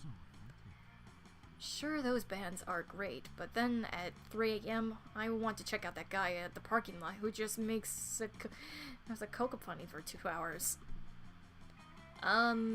Ghosts are super into cataphonies. But at 3 a.m., I want to go to McGriffin. I mean, it's a freaking griffin that raps. It's the hottest shit right now, Liam. You know the hottest shit right now isn't the criteria to use to pick the artist I want to see, right? A griffin that raps, Liam! There should be a better way to decide this other than repeating our choices in a loud, annoying tone. But I love the loud, annoying tone thing. I know. Still. Go ahead, don't be shy. You might have the ultimate trick for how to choose the best schedule for this music festival. Get into as much ayahuasca as possible until some kind of spirit animal appears and shares its wisdom with you.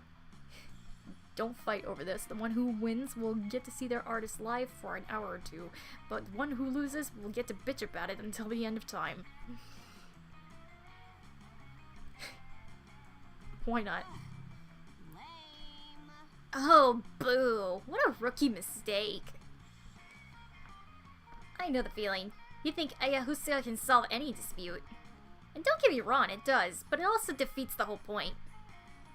You get the ayahuasca, you meet the spirit animal, and you go on a crazy and self-revealing journey full of wisdom-called creatures and funny situations. But you know what happens in the end? We come to and realize that 2.5 weeks have passed and the music festival is long ago ended, my friend. Liam is damn right. Yes, we missed it last year because of it. Not making the same mistake again. Hell no! But I must admit, we learned a lot from the coyote with the deep voice. He was a pretty good spirit animal. Oh yeah. I remember that 4-day rave in the mine pyramids that turned out to be just at my grandma's house. Good old times. They totally ignore you in favor of those crazy memories. You've learned your lesson. Ayahuasca isn't always the best answer. You lose 2 smarts and 1 creativity.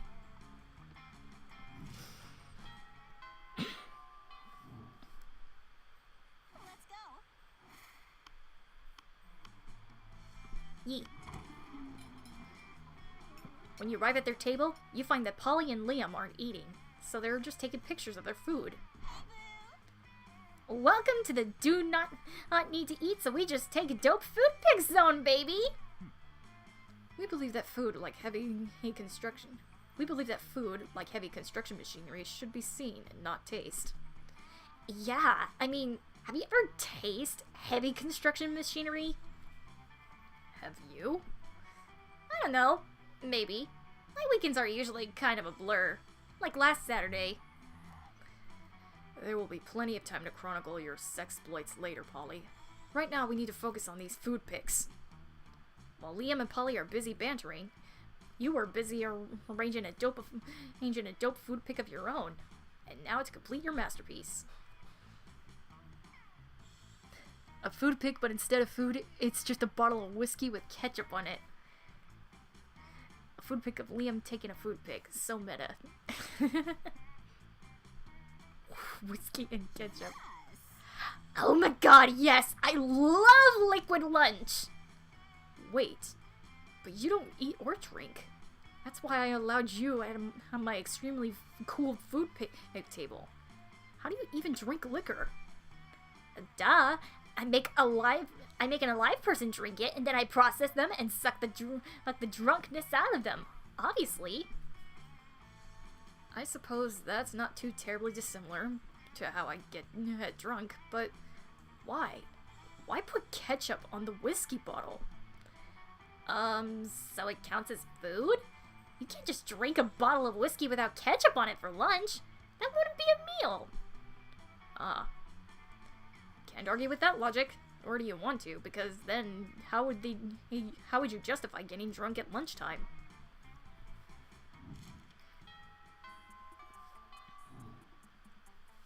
Let's go. Alright.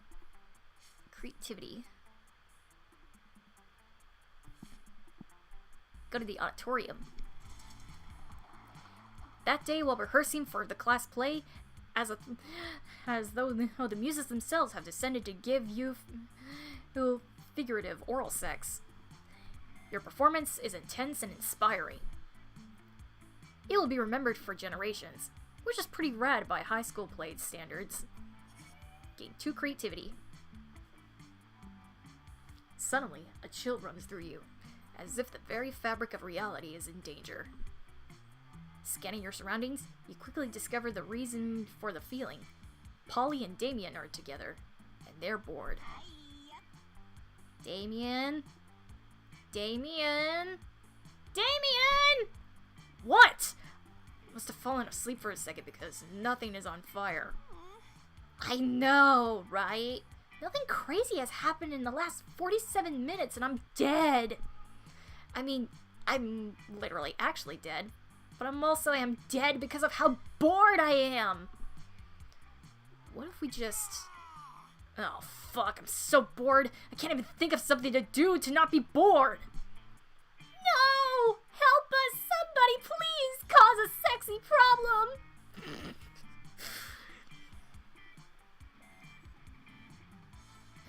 Break the 7 seals and release Kruluk Thule, the world fucker! Or send in the party goblins.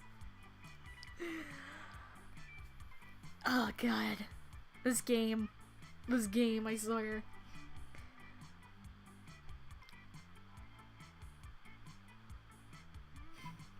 Why not? Send in the party goblins. Oh. You blow the party goblin whistle you got from a cereal box, and lavishly dressed goblins pour in from every door and window. They mill around in their sharp suits and laundress, sipping martinis and making polite small talk. Lame. Dude, lame. These aren't party goblins. These are cocktail party goblins. What a noob. How can you make a mistake like this? Now we'll be stuck here for hours until we find an excuse to leave early. Before you can respond, the goblin corners you and spends 2 hours explaining the finer points of bridge maintenance. You're never getting those 2 hours back. You also lose 2 boldness and 1 fun. Aww. Still gaining Polly's affection though. Let's go. Alright. Boldness.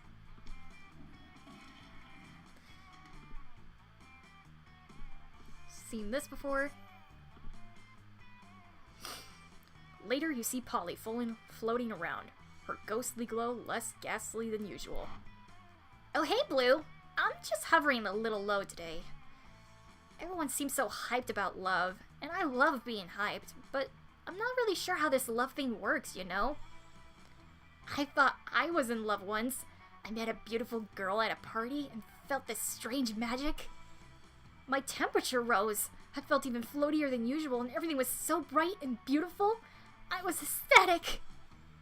But then I remembered that I had taken literal ecstasy, so it was probably just that. Classic mistake, am I right? I've had some pretty good hood highs, but they say being in love is the greatest high of all. Next time I'm on a date with someone, what can I do to fall in love? Or float in love, since gravity doesn't actually affect me. Oh, you don't want Polly to float in love with another person. But you like Polly just so much to not help her, despite the consequences. Scientifically speaking, people fall in love faster when afraid. Do something with them, like getting stabbed. Stare deeply into their eyes for 14 hours.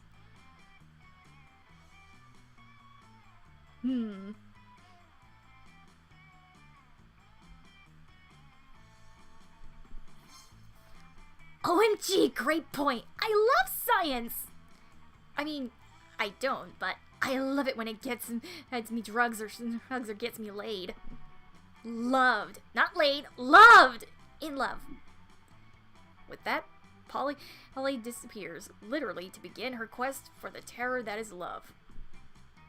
She catches up to you in a few days later. Hey, so I went on a date the other night with this super cute humanoid, and I took him to a getting stabbed party, just like you suggested. It was awesome. He was so terrified.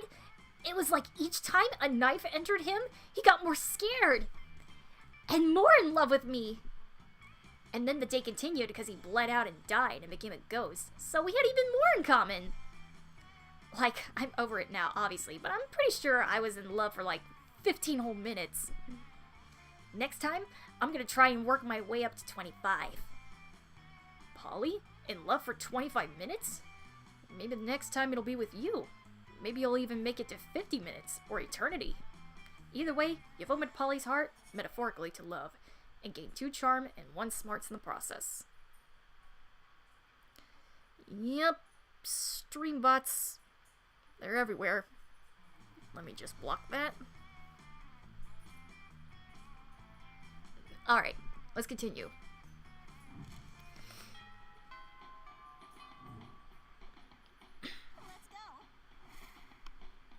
Alright, let's see what they're up to. Liam and Polly weren't alone at their table. They're flanked by 2 beefy hobgoblins in school security uniforms. What do these two have bodyguards now? They aren't bodyguards. They're food guards. Principal Giant Spider found out we weren't eating during lunch, so he assigned guards to us because he thinks we have an eating disorder. And we do have an eating disorder. It's called being dead. Except it's not an eating disorder. It's an identity and a lifestyle. Death style? Whatever. The point is that they won't let us leave until we've eaten our food. Which will be never. And I have a meeting of the Smug Superiority Club to conduct next period. I can't be late! If you could just figure out a way around these food guards for us, I'd be super grateful. Like, in a sexy way. Well, you can't say no to that. Time to enact your friendly-ish clever plan.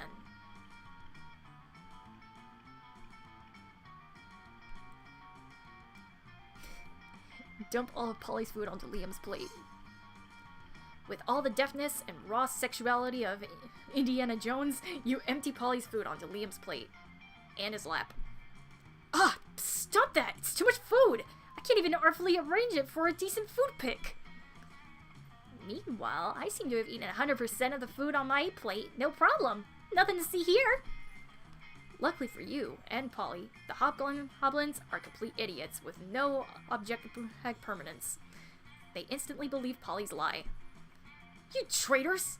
I thought we were in this together! You thought? That was your first mistake. I stay high all the time, so I never think. You and Polly ditch the cafeteria and then ditch school. And then do so many drugs you end up in a ditch. So irresponsible.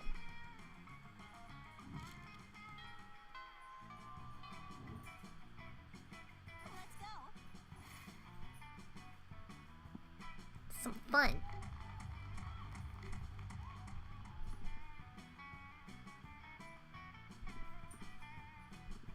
Seen that before. You're just getting ready to leave when you get a text from Polly. Hey baby, let's party. How can you refuse such a formal missive? You track her down immediately. Hey, you got my text! That's good, because I need some help brainstorming. I'm going to a party tonight, but I'm pretty sure it's gonna be lame, and that needs to change. See, it's a costume party, you know, where everyone dresses up as their favorite humans. I'm going as a sexy tax attorney, but I'm not sure even the sexiest tax attorney can rescue this party from the depths of lamitude. So, got any ideas to help spice things up? Oh, you've got some ideas, and they're the spiciest. Spike the punch with a mandrake root turns the monsters into actual humans. Go as a sexy tax attorney. I'll go as a sexy tax evader.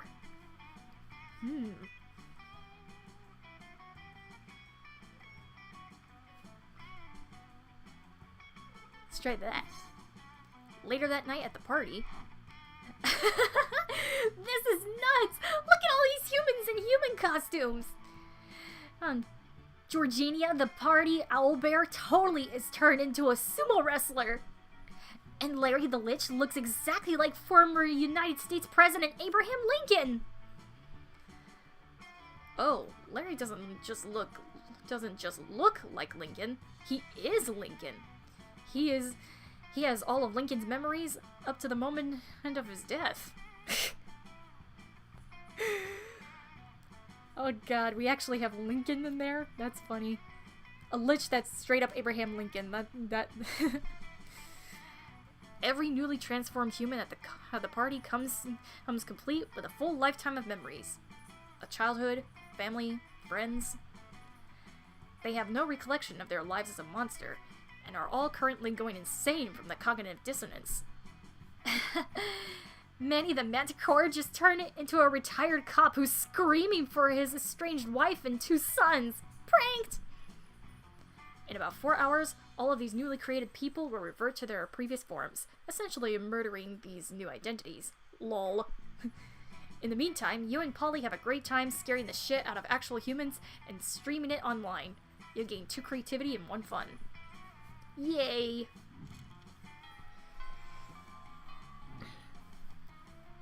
Let's go.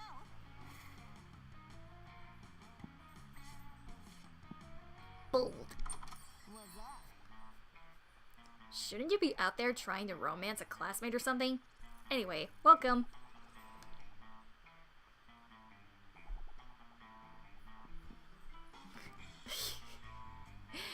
Dragon Heat, a classic. It's so cheesy and stupid that you can't stop reading it. Never thought I would say this, but I'm super into dragon abs. I mean, I see how furries can make a dragon look sexy.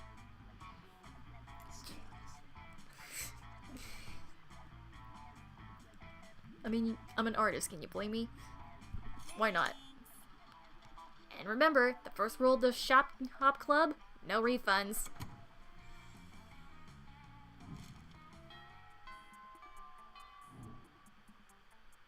Let's go. You find Polly and Scott hurled at your chosen table. If these two are together, it can only mean one thing. I hereby call this meeting of the Prank Masters to order. Prank Master Howl present and accounted for. Chairman Geist all dressed up and ready to prank. Hey, how come you get to be the chairman? Well, which one of us can throw chairs around the room with our ghost powers? Well, I don't have ghost powers, so... Oh, you! I get it! Chair, man! But... No time to argue, Scott. We've got to come up with a baller food prank before the end of lunch. Oh yeah! Okay, so what if we eat all our food like a good boy? Is that a prank? No, Scott, for the last time, that's not a prank, and I don't eat. But I'm having trouble coming up with another idea. Anybody else? You've been waiting all your life for an opportunity like this. You proposed the ultimate food prank. Replace all the food with chairs. Yes! You know what they say. When life gives you chairs, do pranks with the chairs. But I never heard Coach say that. Doesn't sound like the kind of thing he should be saying, though. Yeah, it kind of does. How am I supposed to help, though? You're the chairman. Easy, Scott. Just be a chair. Oh, of course. Scott twists himself into an uncomfortable-looking shape. He seems happy, though. Like this? Exactly like that. Now up you go. Whee! What does this make? Does this make me a chairman? Sure, totally. Polly doesn't seem to mind sharing her title with Scott, or her affection with you. Prank achieved.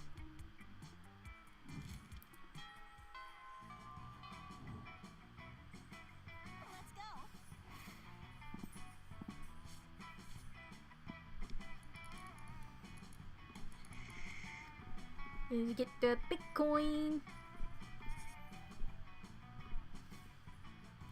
You wander around the hallway, reading Dragon Heat as discreetly as you can, which apparently isn't very, because Polly and Vera clock this immediately. Ugh. Are you actually reading erotic fanfiction about dragons? Because we love Dragon Heat! I'm all about 19th century Russian literature, but a ghost girl can't say no to some erotic fanfic, heck, am I right? I've literally been working on my Morgana von Breastflitch cosplay all week! Don't worry about why. Speak for yourself, Polly. I don't. I've never.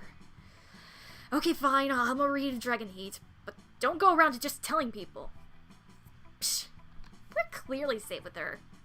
A fellow Dracophile can always be trusted. Are you sure? I mean, anyone into Dragon Heat must have a wicked mind. 297 chapters and counting, and it still manages to amaze me with all new levels of Ron. Yeah, right? I fucking love it! Yet I must admit, I'm a bit vanilla when it comes to favorite chapters. Mine is the one where Harold McDonhard, Horus the Hydra, and the deranged Draco Delacourt have to rest in an inn after the Choking Bay adventure, only to discover that they have just one available bed. There's only one bed. The classic fanfic trick that never fails. Yes, that one was good. I personally prefer the one where Veniceria unmasks her masked savior after a passionate kiss, only to discover it's herself, and then they totally bang. I'm not a fan of time travel, but sign me up for some good self-cest. Amen. What about you, Blue? What's your favorite story arc? Nothing to worry about.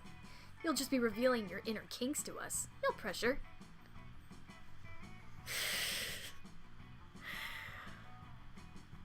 I need to get more female friends like this. Easy, the Sexcalibur arc where they want to discover the chosen one who can control the mythical Sexcalibur dildo, and they have a super orgy so everyone can have their turn with the dildo. What is this writing? I swear. Oh my god. Exclusive chapter I've written myself. Oh, the Sexcalibur arc. I mean, it is a good one, don't get me wrong, but it's kind of controversial, don't you think? The giant King Palladio III organized the Sexcalibur trial where everyone tried out the mythical Sexcalibur dildo. It was all in good fun, but it turned out the legend was a lie invented by the king, who just wanted to have an orgy with everyone. So even if everyone enjoyed it a lot, it spawned a very long and unnecessary conversation on consent. I'm with Vera here. Also, they never depicted any proper orgy preparation. And being the literature buff I am, I can understand the writer didn't want to spend time there and the reader should assume it had happened. But it's still kind of problematic too. Nothing as good as a good old orgy, but not so good if it lacks the correct preparation for health and hygiene. I don't know, Blue. I'm not sure what to think of the Sexcalibur arc as your favorite in Dragon Heat.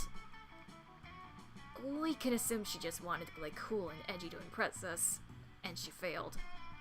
Yeah, Boo. Don't go all try-hard on us. There's nothing ain't as sexy as being yourself. Agree. And so they leave.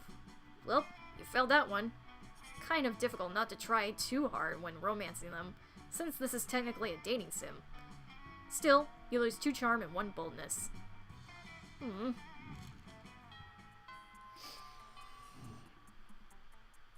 go.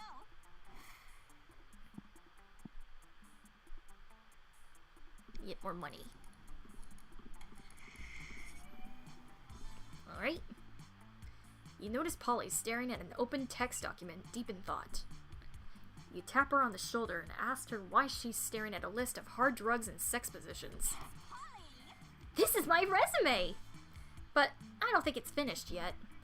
The school guidance counselor said this probably won't get me a summer job at the pharmaceutical company. At least not without some prior work experience. And apparently, doing a lot of drugs doesn't count as work experience? That's okay though. I just gotta do like the pros and lie about my past. If only I could think of a good lie. Help me out here. What should I say on my resume to make sure they hire me? Past work experience. I'm a CEO of your company. Hire me or I will fire you. Include a super hot selfie. How could they say no to that face? Well, the guidance counselor did say to focus on my strengths. And my selfie game's so strong, it got kicked out of the Olympics of suspicion of steroid use. Polly snapped several unbelievably hot selfies. These selfies are so hot, part of the library catches on fire and the fire department has to come, and all the firefighters gave Polly their phone numbers. Alright, now I'll just attach these to an email and send. Polly sends the photos, not a moment too soon any longer, and the company would have melted from all that hotness. A few days later, you find out Polly didn't get the job in the drug lab, because the CEO hired her as a selfie consultant. Also, half the company's corporate headquarters apparently burnt down, taking 2 boldness and 1 charm. Oh well.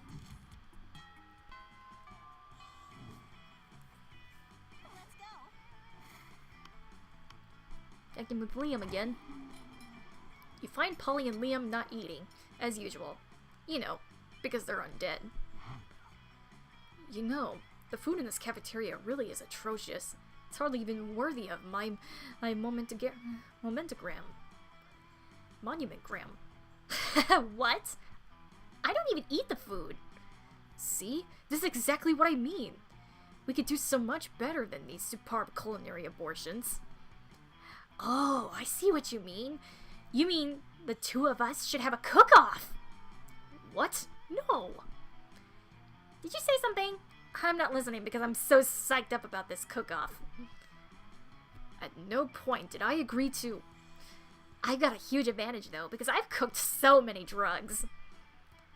Oh, you think you've got the advantage, huh? I've been alive for centuries of culinary history. It's on.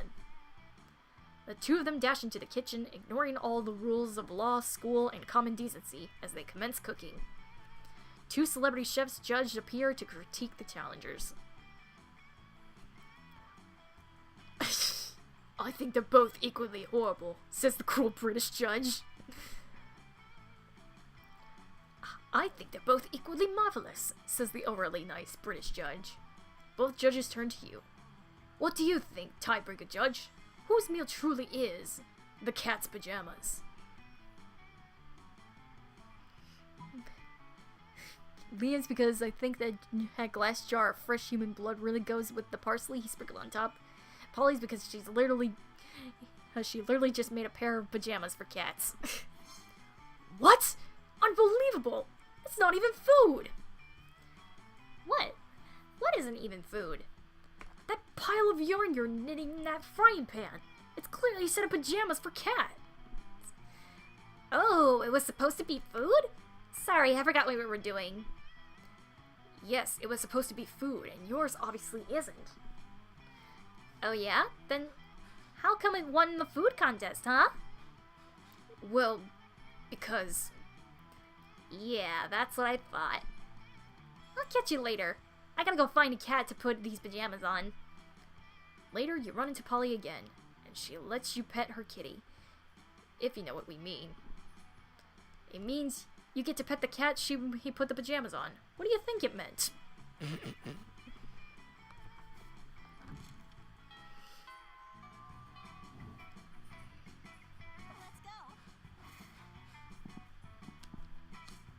Alright.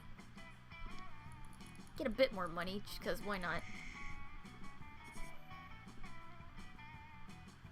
Later, you're carrying around your precious dragon heat when you're spotted by Miranda and...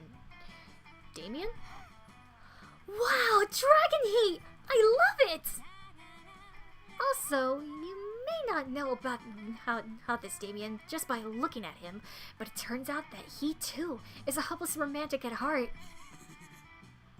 Are we reading the same series? I'm in it for Dragon Dawn, Miri. Nothing's so bad, yet so good as a billionaire dinosaur made me gay.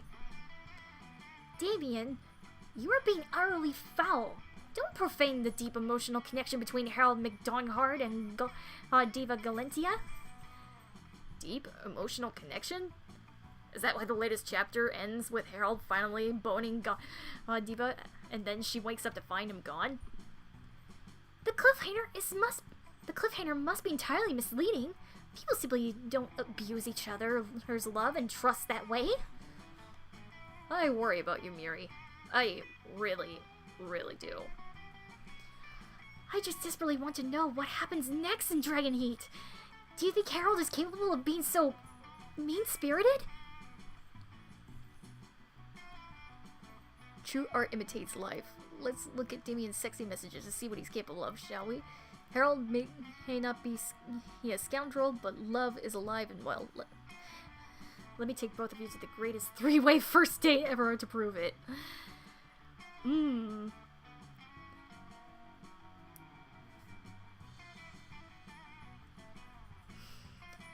I mean, true art does imitate life. Aha! That'll solve everything forthwith.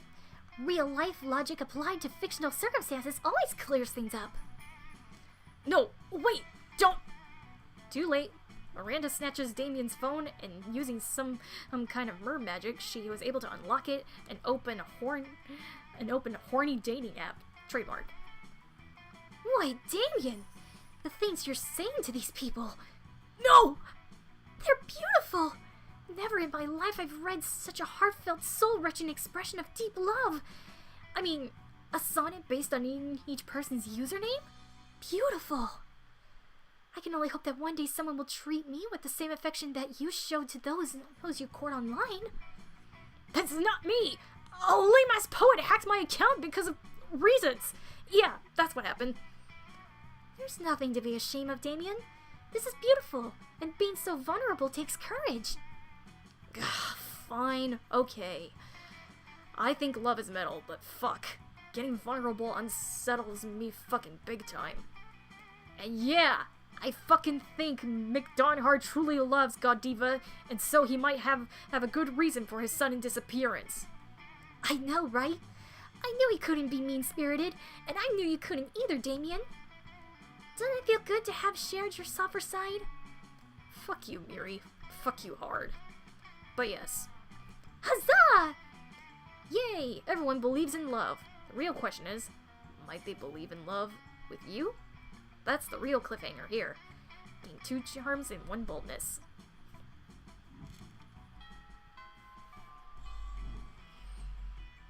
Let's go. Increased fun.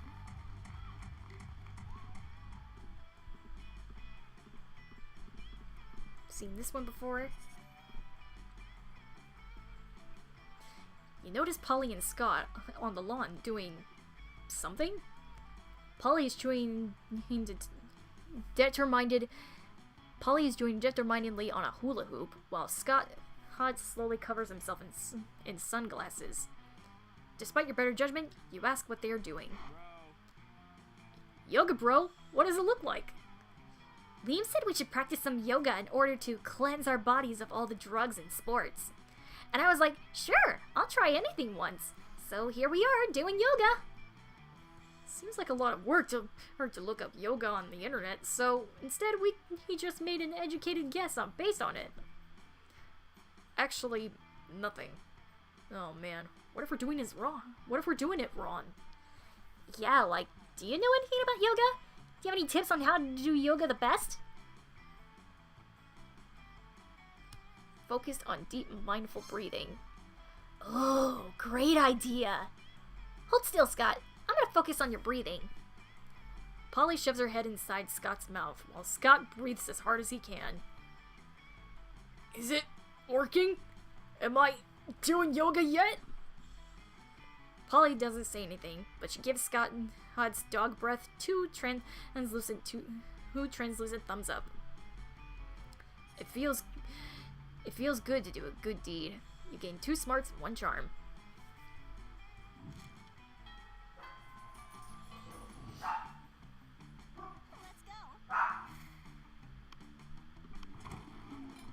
You approach Scott and Polly's table to find them crouched behind a pile of jelly desserts, plotting. Thank bros if you're here, bro. Come on, join our huddle. Maybe you're curious about our huge pile of jelly jam gelatinous dessert cups. Well, wonder no more. We're going for the jelly prize. Yeah, we're gonna win it.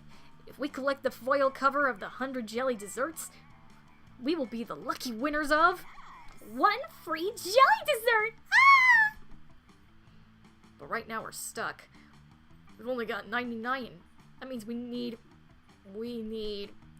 1 more, Scott. We need 1 more. We need 1 more. You give them your jelly dessert, but you already threw it at a bird person you hate. Guess you gotta make a choice.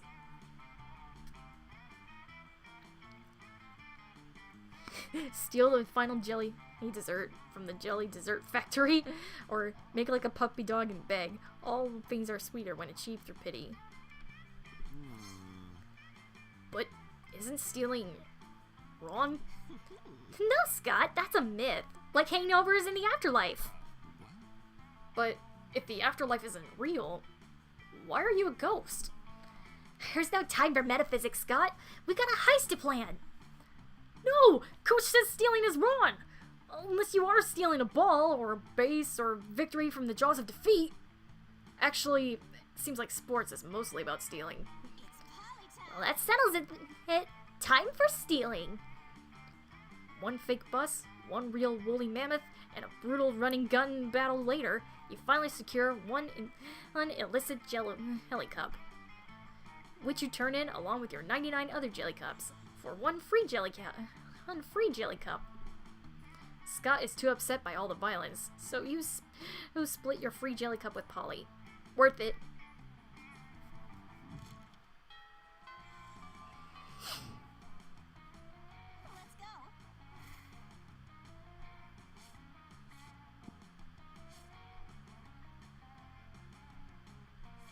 Priest of boldness. You respect no authority, but you didn't stop there. You want the world to know how reckless you are for the rest of eternity, so you do some graffiti on the wall. No way! The graffiti says, "I'm bold as fuck." And you know what? Turns out the wall is a magical wall that grants wishes. What a wall! A deep voice resounds from within the wall and says, "Well, not bold as fuck, but maybe a bit bold." You then gain 2 boldness. Oh boy, that's an opinionated wall. Anyway, lucky you! Of course, no trip to the bathroom could be complete without running into a group of your classmates doing something stupid. Ugh, Damien, you're the worst! I know, right?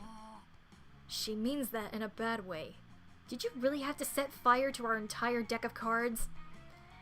I don't know. Did the deck of cards have to keep dealing me shitty hands? Not necessarily. That's not how probability works. Well then, I guess I didn't necessarily need to set it on fire. But since when has that stopped me? Well, now you've stopped us all from playing poker. Now what are we gonna bet on? Mama needs a new pair of shoes. Yes, and I derive an almost sexual pleasure from taking your money. So, what's the new game? Oh, you know the perfect poker alternative. Russian roulette or the stock market. Oh boy.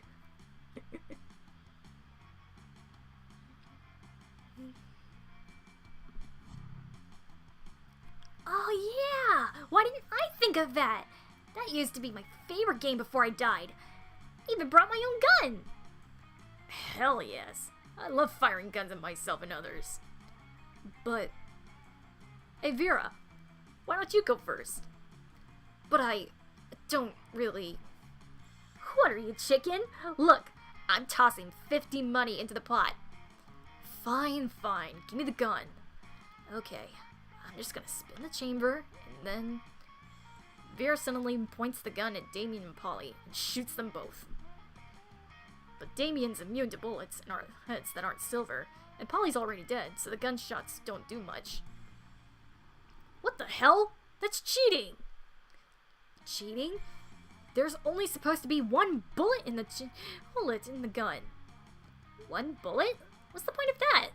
Then the gun hardly ever goes off. That's the point. You guys know I'm not immune to bullets, right? For real? Let me see.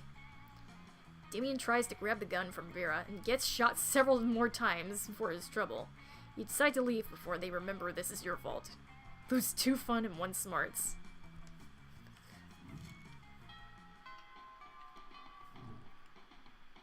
Let's go.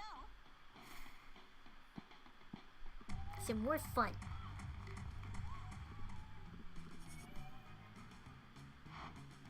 Oh my god! Did you hear?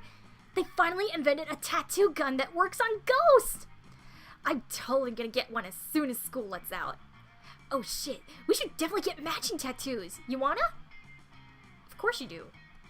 What, are you responsible? The important question is, what kind of tattoo do you want to get? The entire text of the Necronomicon. You be the first half and I'll be the second half. Knuckle tats. You get hard your bar, and I'll get tip ya ritty. Put our knuckles together, and you know what that spells.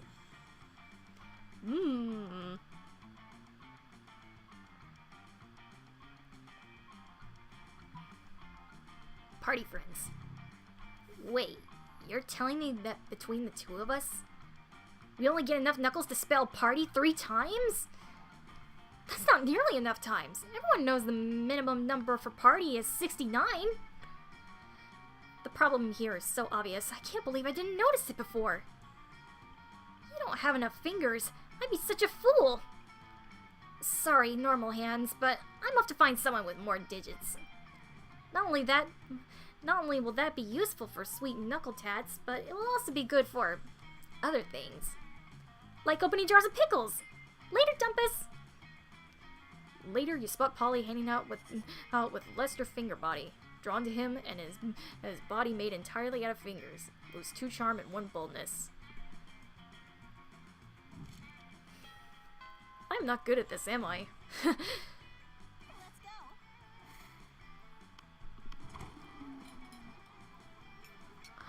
You arrived at Polly and Vera's table to find them eating... Wait, both of them? Oh, yum yum! I sure do love food and eating! Look at this food! Go in me! Yes, this cafeteria, Sloppy Joe, truly has a subtle flavor profile. Finally, you notice the cause of this absurdity. A well-dressed businessman sitting at the next table, watching both women intently. Oh yeah, I know you like this, baby. My eating is so realistic and erotic. Be cool, Polly. The man wants to pay us for eating in front of him, not screaming about eating. Is this not what eating is? I forgot. While Vera tries to explain eating to Polly, the businessman shyly approaches you and gives you a small bow. Much obliged, friend, he says in a soft voice. Are these 2 fine ladies your friends? I must confess that I have searched far and wide for a suitable candidate to fulfill my rather unusual fetish. Paying a student at a high school for monsters to eat food while I watch politely from a distance. But I find myself unable to choose which of these 2 beauties to hire. The snakehead one possesses a certain grace. Yeah, pay me, motherfucker. Pay me to do a thing, and pay me a thing I was gonna do anyway. But the translucent one has such passion. I don't even want the money. This is just as fucking weird, and I love it. In your opinion, the businessman finished, which would be the wiser choice on my part? It goes for sure. I've never seen someone eat so convincingly. The businessman nods thoughtfully. You know, you're right. Never before I believed so fully that someone was actually eating real food. Yep, that's me. Eating real food with my real mouth and teeth. Are you kidding me? That's convincing to you? The food is falling right through her body to the floor. Don't hate me just because I'm efficient at eating. Don't worry, I hate you. Don't worry, I hate you for other, more private reasons. What? Sorry, can't hear you. Too busy eating real food. You team up with Polly to make her eating even more realistic.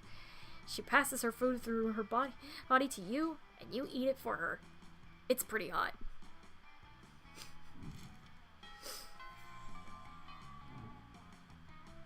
Let's go. Alright.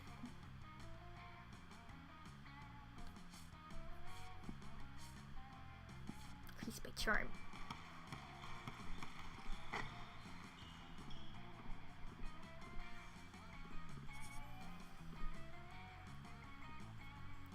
You're doing the thing that gives you the most life, reading Dragon Heat, when you're approached by Scott and Liam.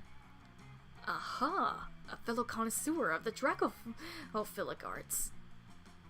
Here, Scott and I are also experts on the topic. An unexpected duo.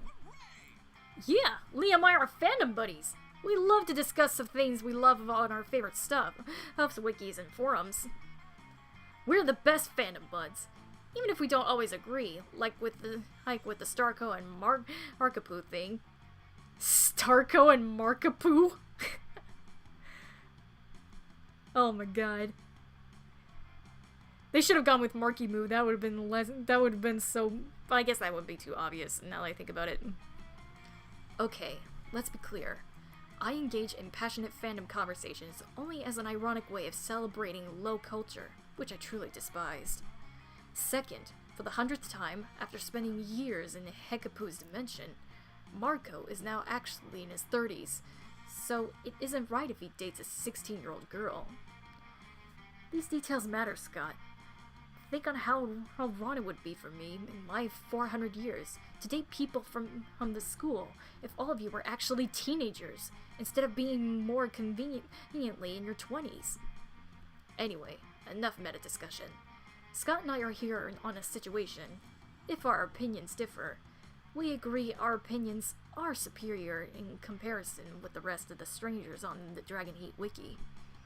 Yes, to that! Yes, to that! Liam here is like super smart, and I'm a good boy, so my ideas should be good too. But people on the wiki can be really mean sometimes. We need to gain their respect so we can convince them to be good boys too. Scott is right. We need to somehow earn the role of moderators so we could show all those lesser beings who's boss when it comes to the Dragon Heat fandom. But how? I'm sure you'll give us an absurd yet effective idea for a solution, as can be expected from good old Blue. Ask them nicely to stop behaving like internet trolls and instead start respecting your opinions. Write a powerful fanfic set up on the Heat Wiki where you're depicted as the coolest users who should be respected.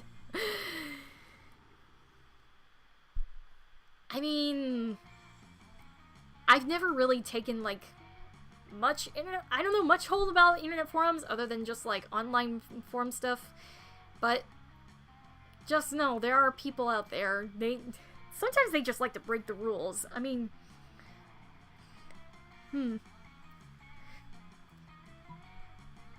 but you know, you gotta respect your moderators. Let's try this one. Ah, yes. Let's fight wielding art as our weapon. Yeah, weapons are fun! Liam opens a new document on his laptop. Come on, Blue. Amaze us with your fanfic magic. Oh, dang. You never thought you were going to be the one doing the writing. You weren't prepared for this. Let's see what happens. Liam and Scott read as you write. Liam and Scott and Blue were very cool and very nice, and they lived in the Dragon Heat Wiki community kingdom.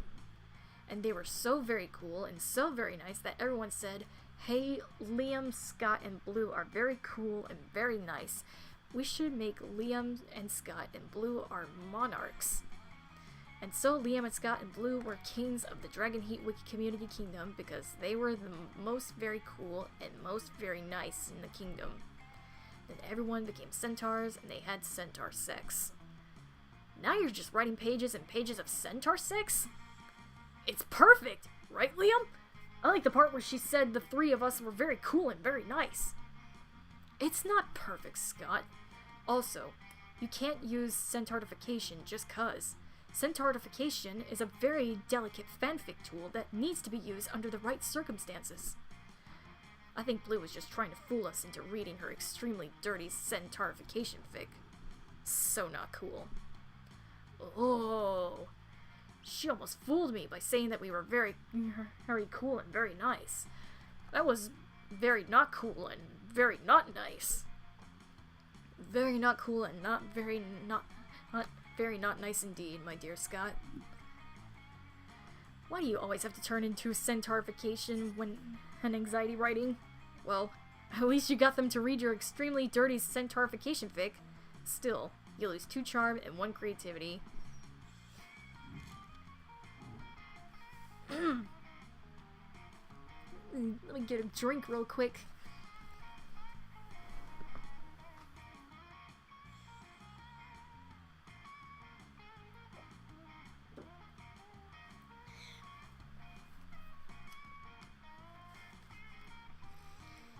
Okay, let me just adjust myself for a bit before we choose.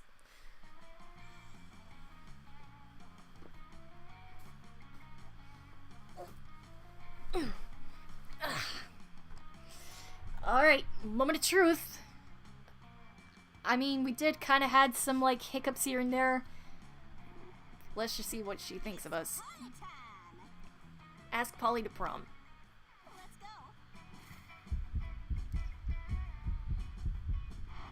Not a chance in the world, darling. Poor life choices is how I died. So now, I can tell a poor afterlife choice when I see one. And Boo, you're a big one. No way, Boo. This failure haunted you for the rest of your life, and you never moved on, becoming a total and constant failure. Never succeeded at anything again. Except for that time you won at Monsters Got Talent. But your talent was being a failure at love. It astonished everyone at how bad you were at romance. Not any less sad, though. Damn, again! Most likely to be a super agent just waiting for the code word. What doesn't kill you makes you stronger, but what does kill you makes you a sweet kick-ass ghost. Okay, I think it's gonna be a given. If I ever do, like, plan to play this on my own, I'm definitely gonna need a guide or something. I suck at romance. Bleh.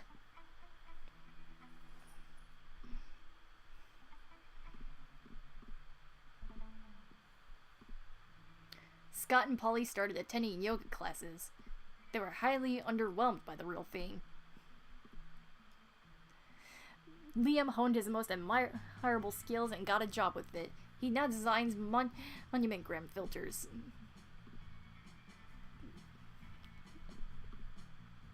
Prison wasn't flammable. Something about Damien.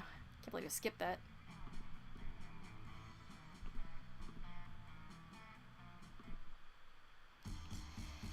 Damn.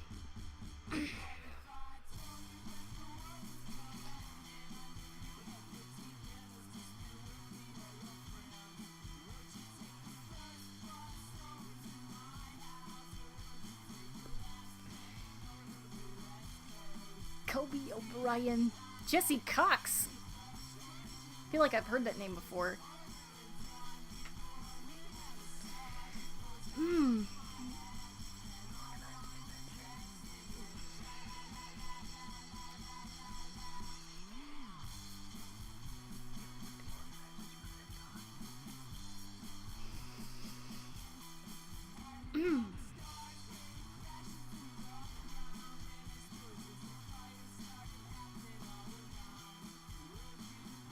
There's some recognizable voices here I didn't see.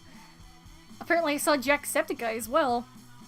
I know that, like, Cryotic used to be one of the characters in here, but he got pulled off because of, like, drama that happened to him.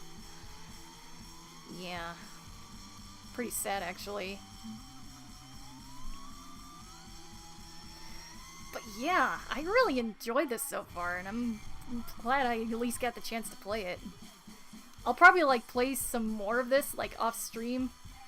probably gonna have to use a guide if I'm ever gonna get all of the achievements. But yeah, I just really like this. Like, the writing is so smart, and I just love how self-aware they are. Like, you could tell this game is definitely made for me. 7 new images in the gallery. And you know what? I think that's really gonna be it. I mean, going on for 2 hours and almost 55 minutes. But yeah, I feel like if we keep going on, I might just kind of hurt my voice at this point. But yeah. Other than that, I really kind of enjoyed this so far.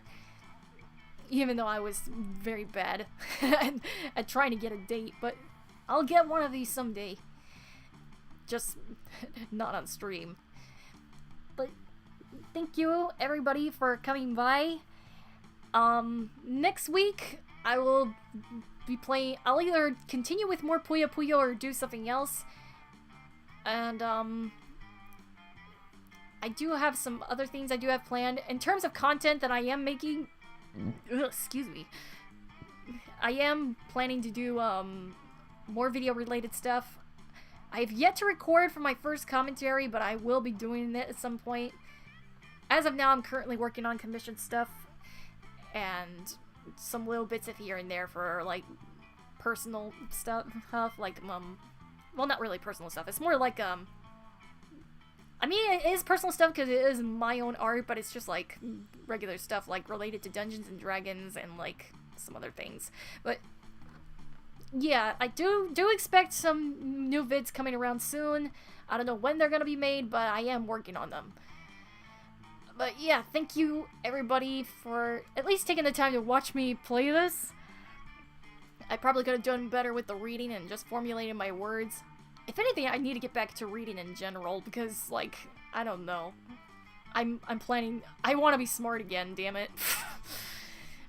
But anyway, thank you guys for coming by, and if you'd like to see more streams like this, then feel free to sub to the channel, as well as follow me on my various social media via description, and hope you all have a good rest of your Valentine's Day, and hopefully you didn't ended up getting rejected like Blue did, at least twice. But yeah, hope you all have a good rest of your Thursday.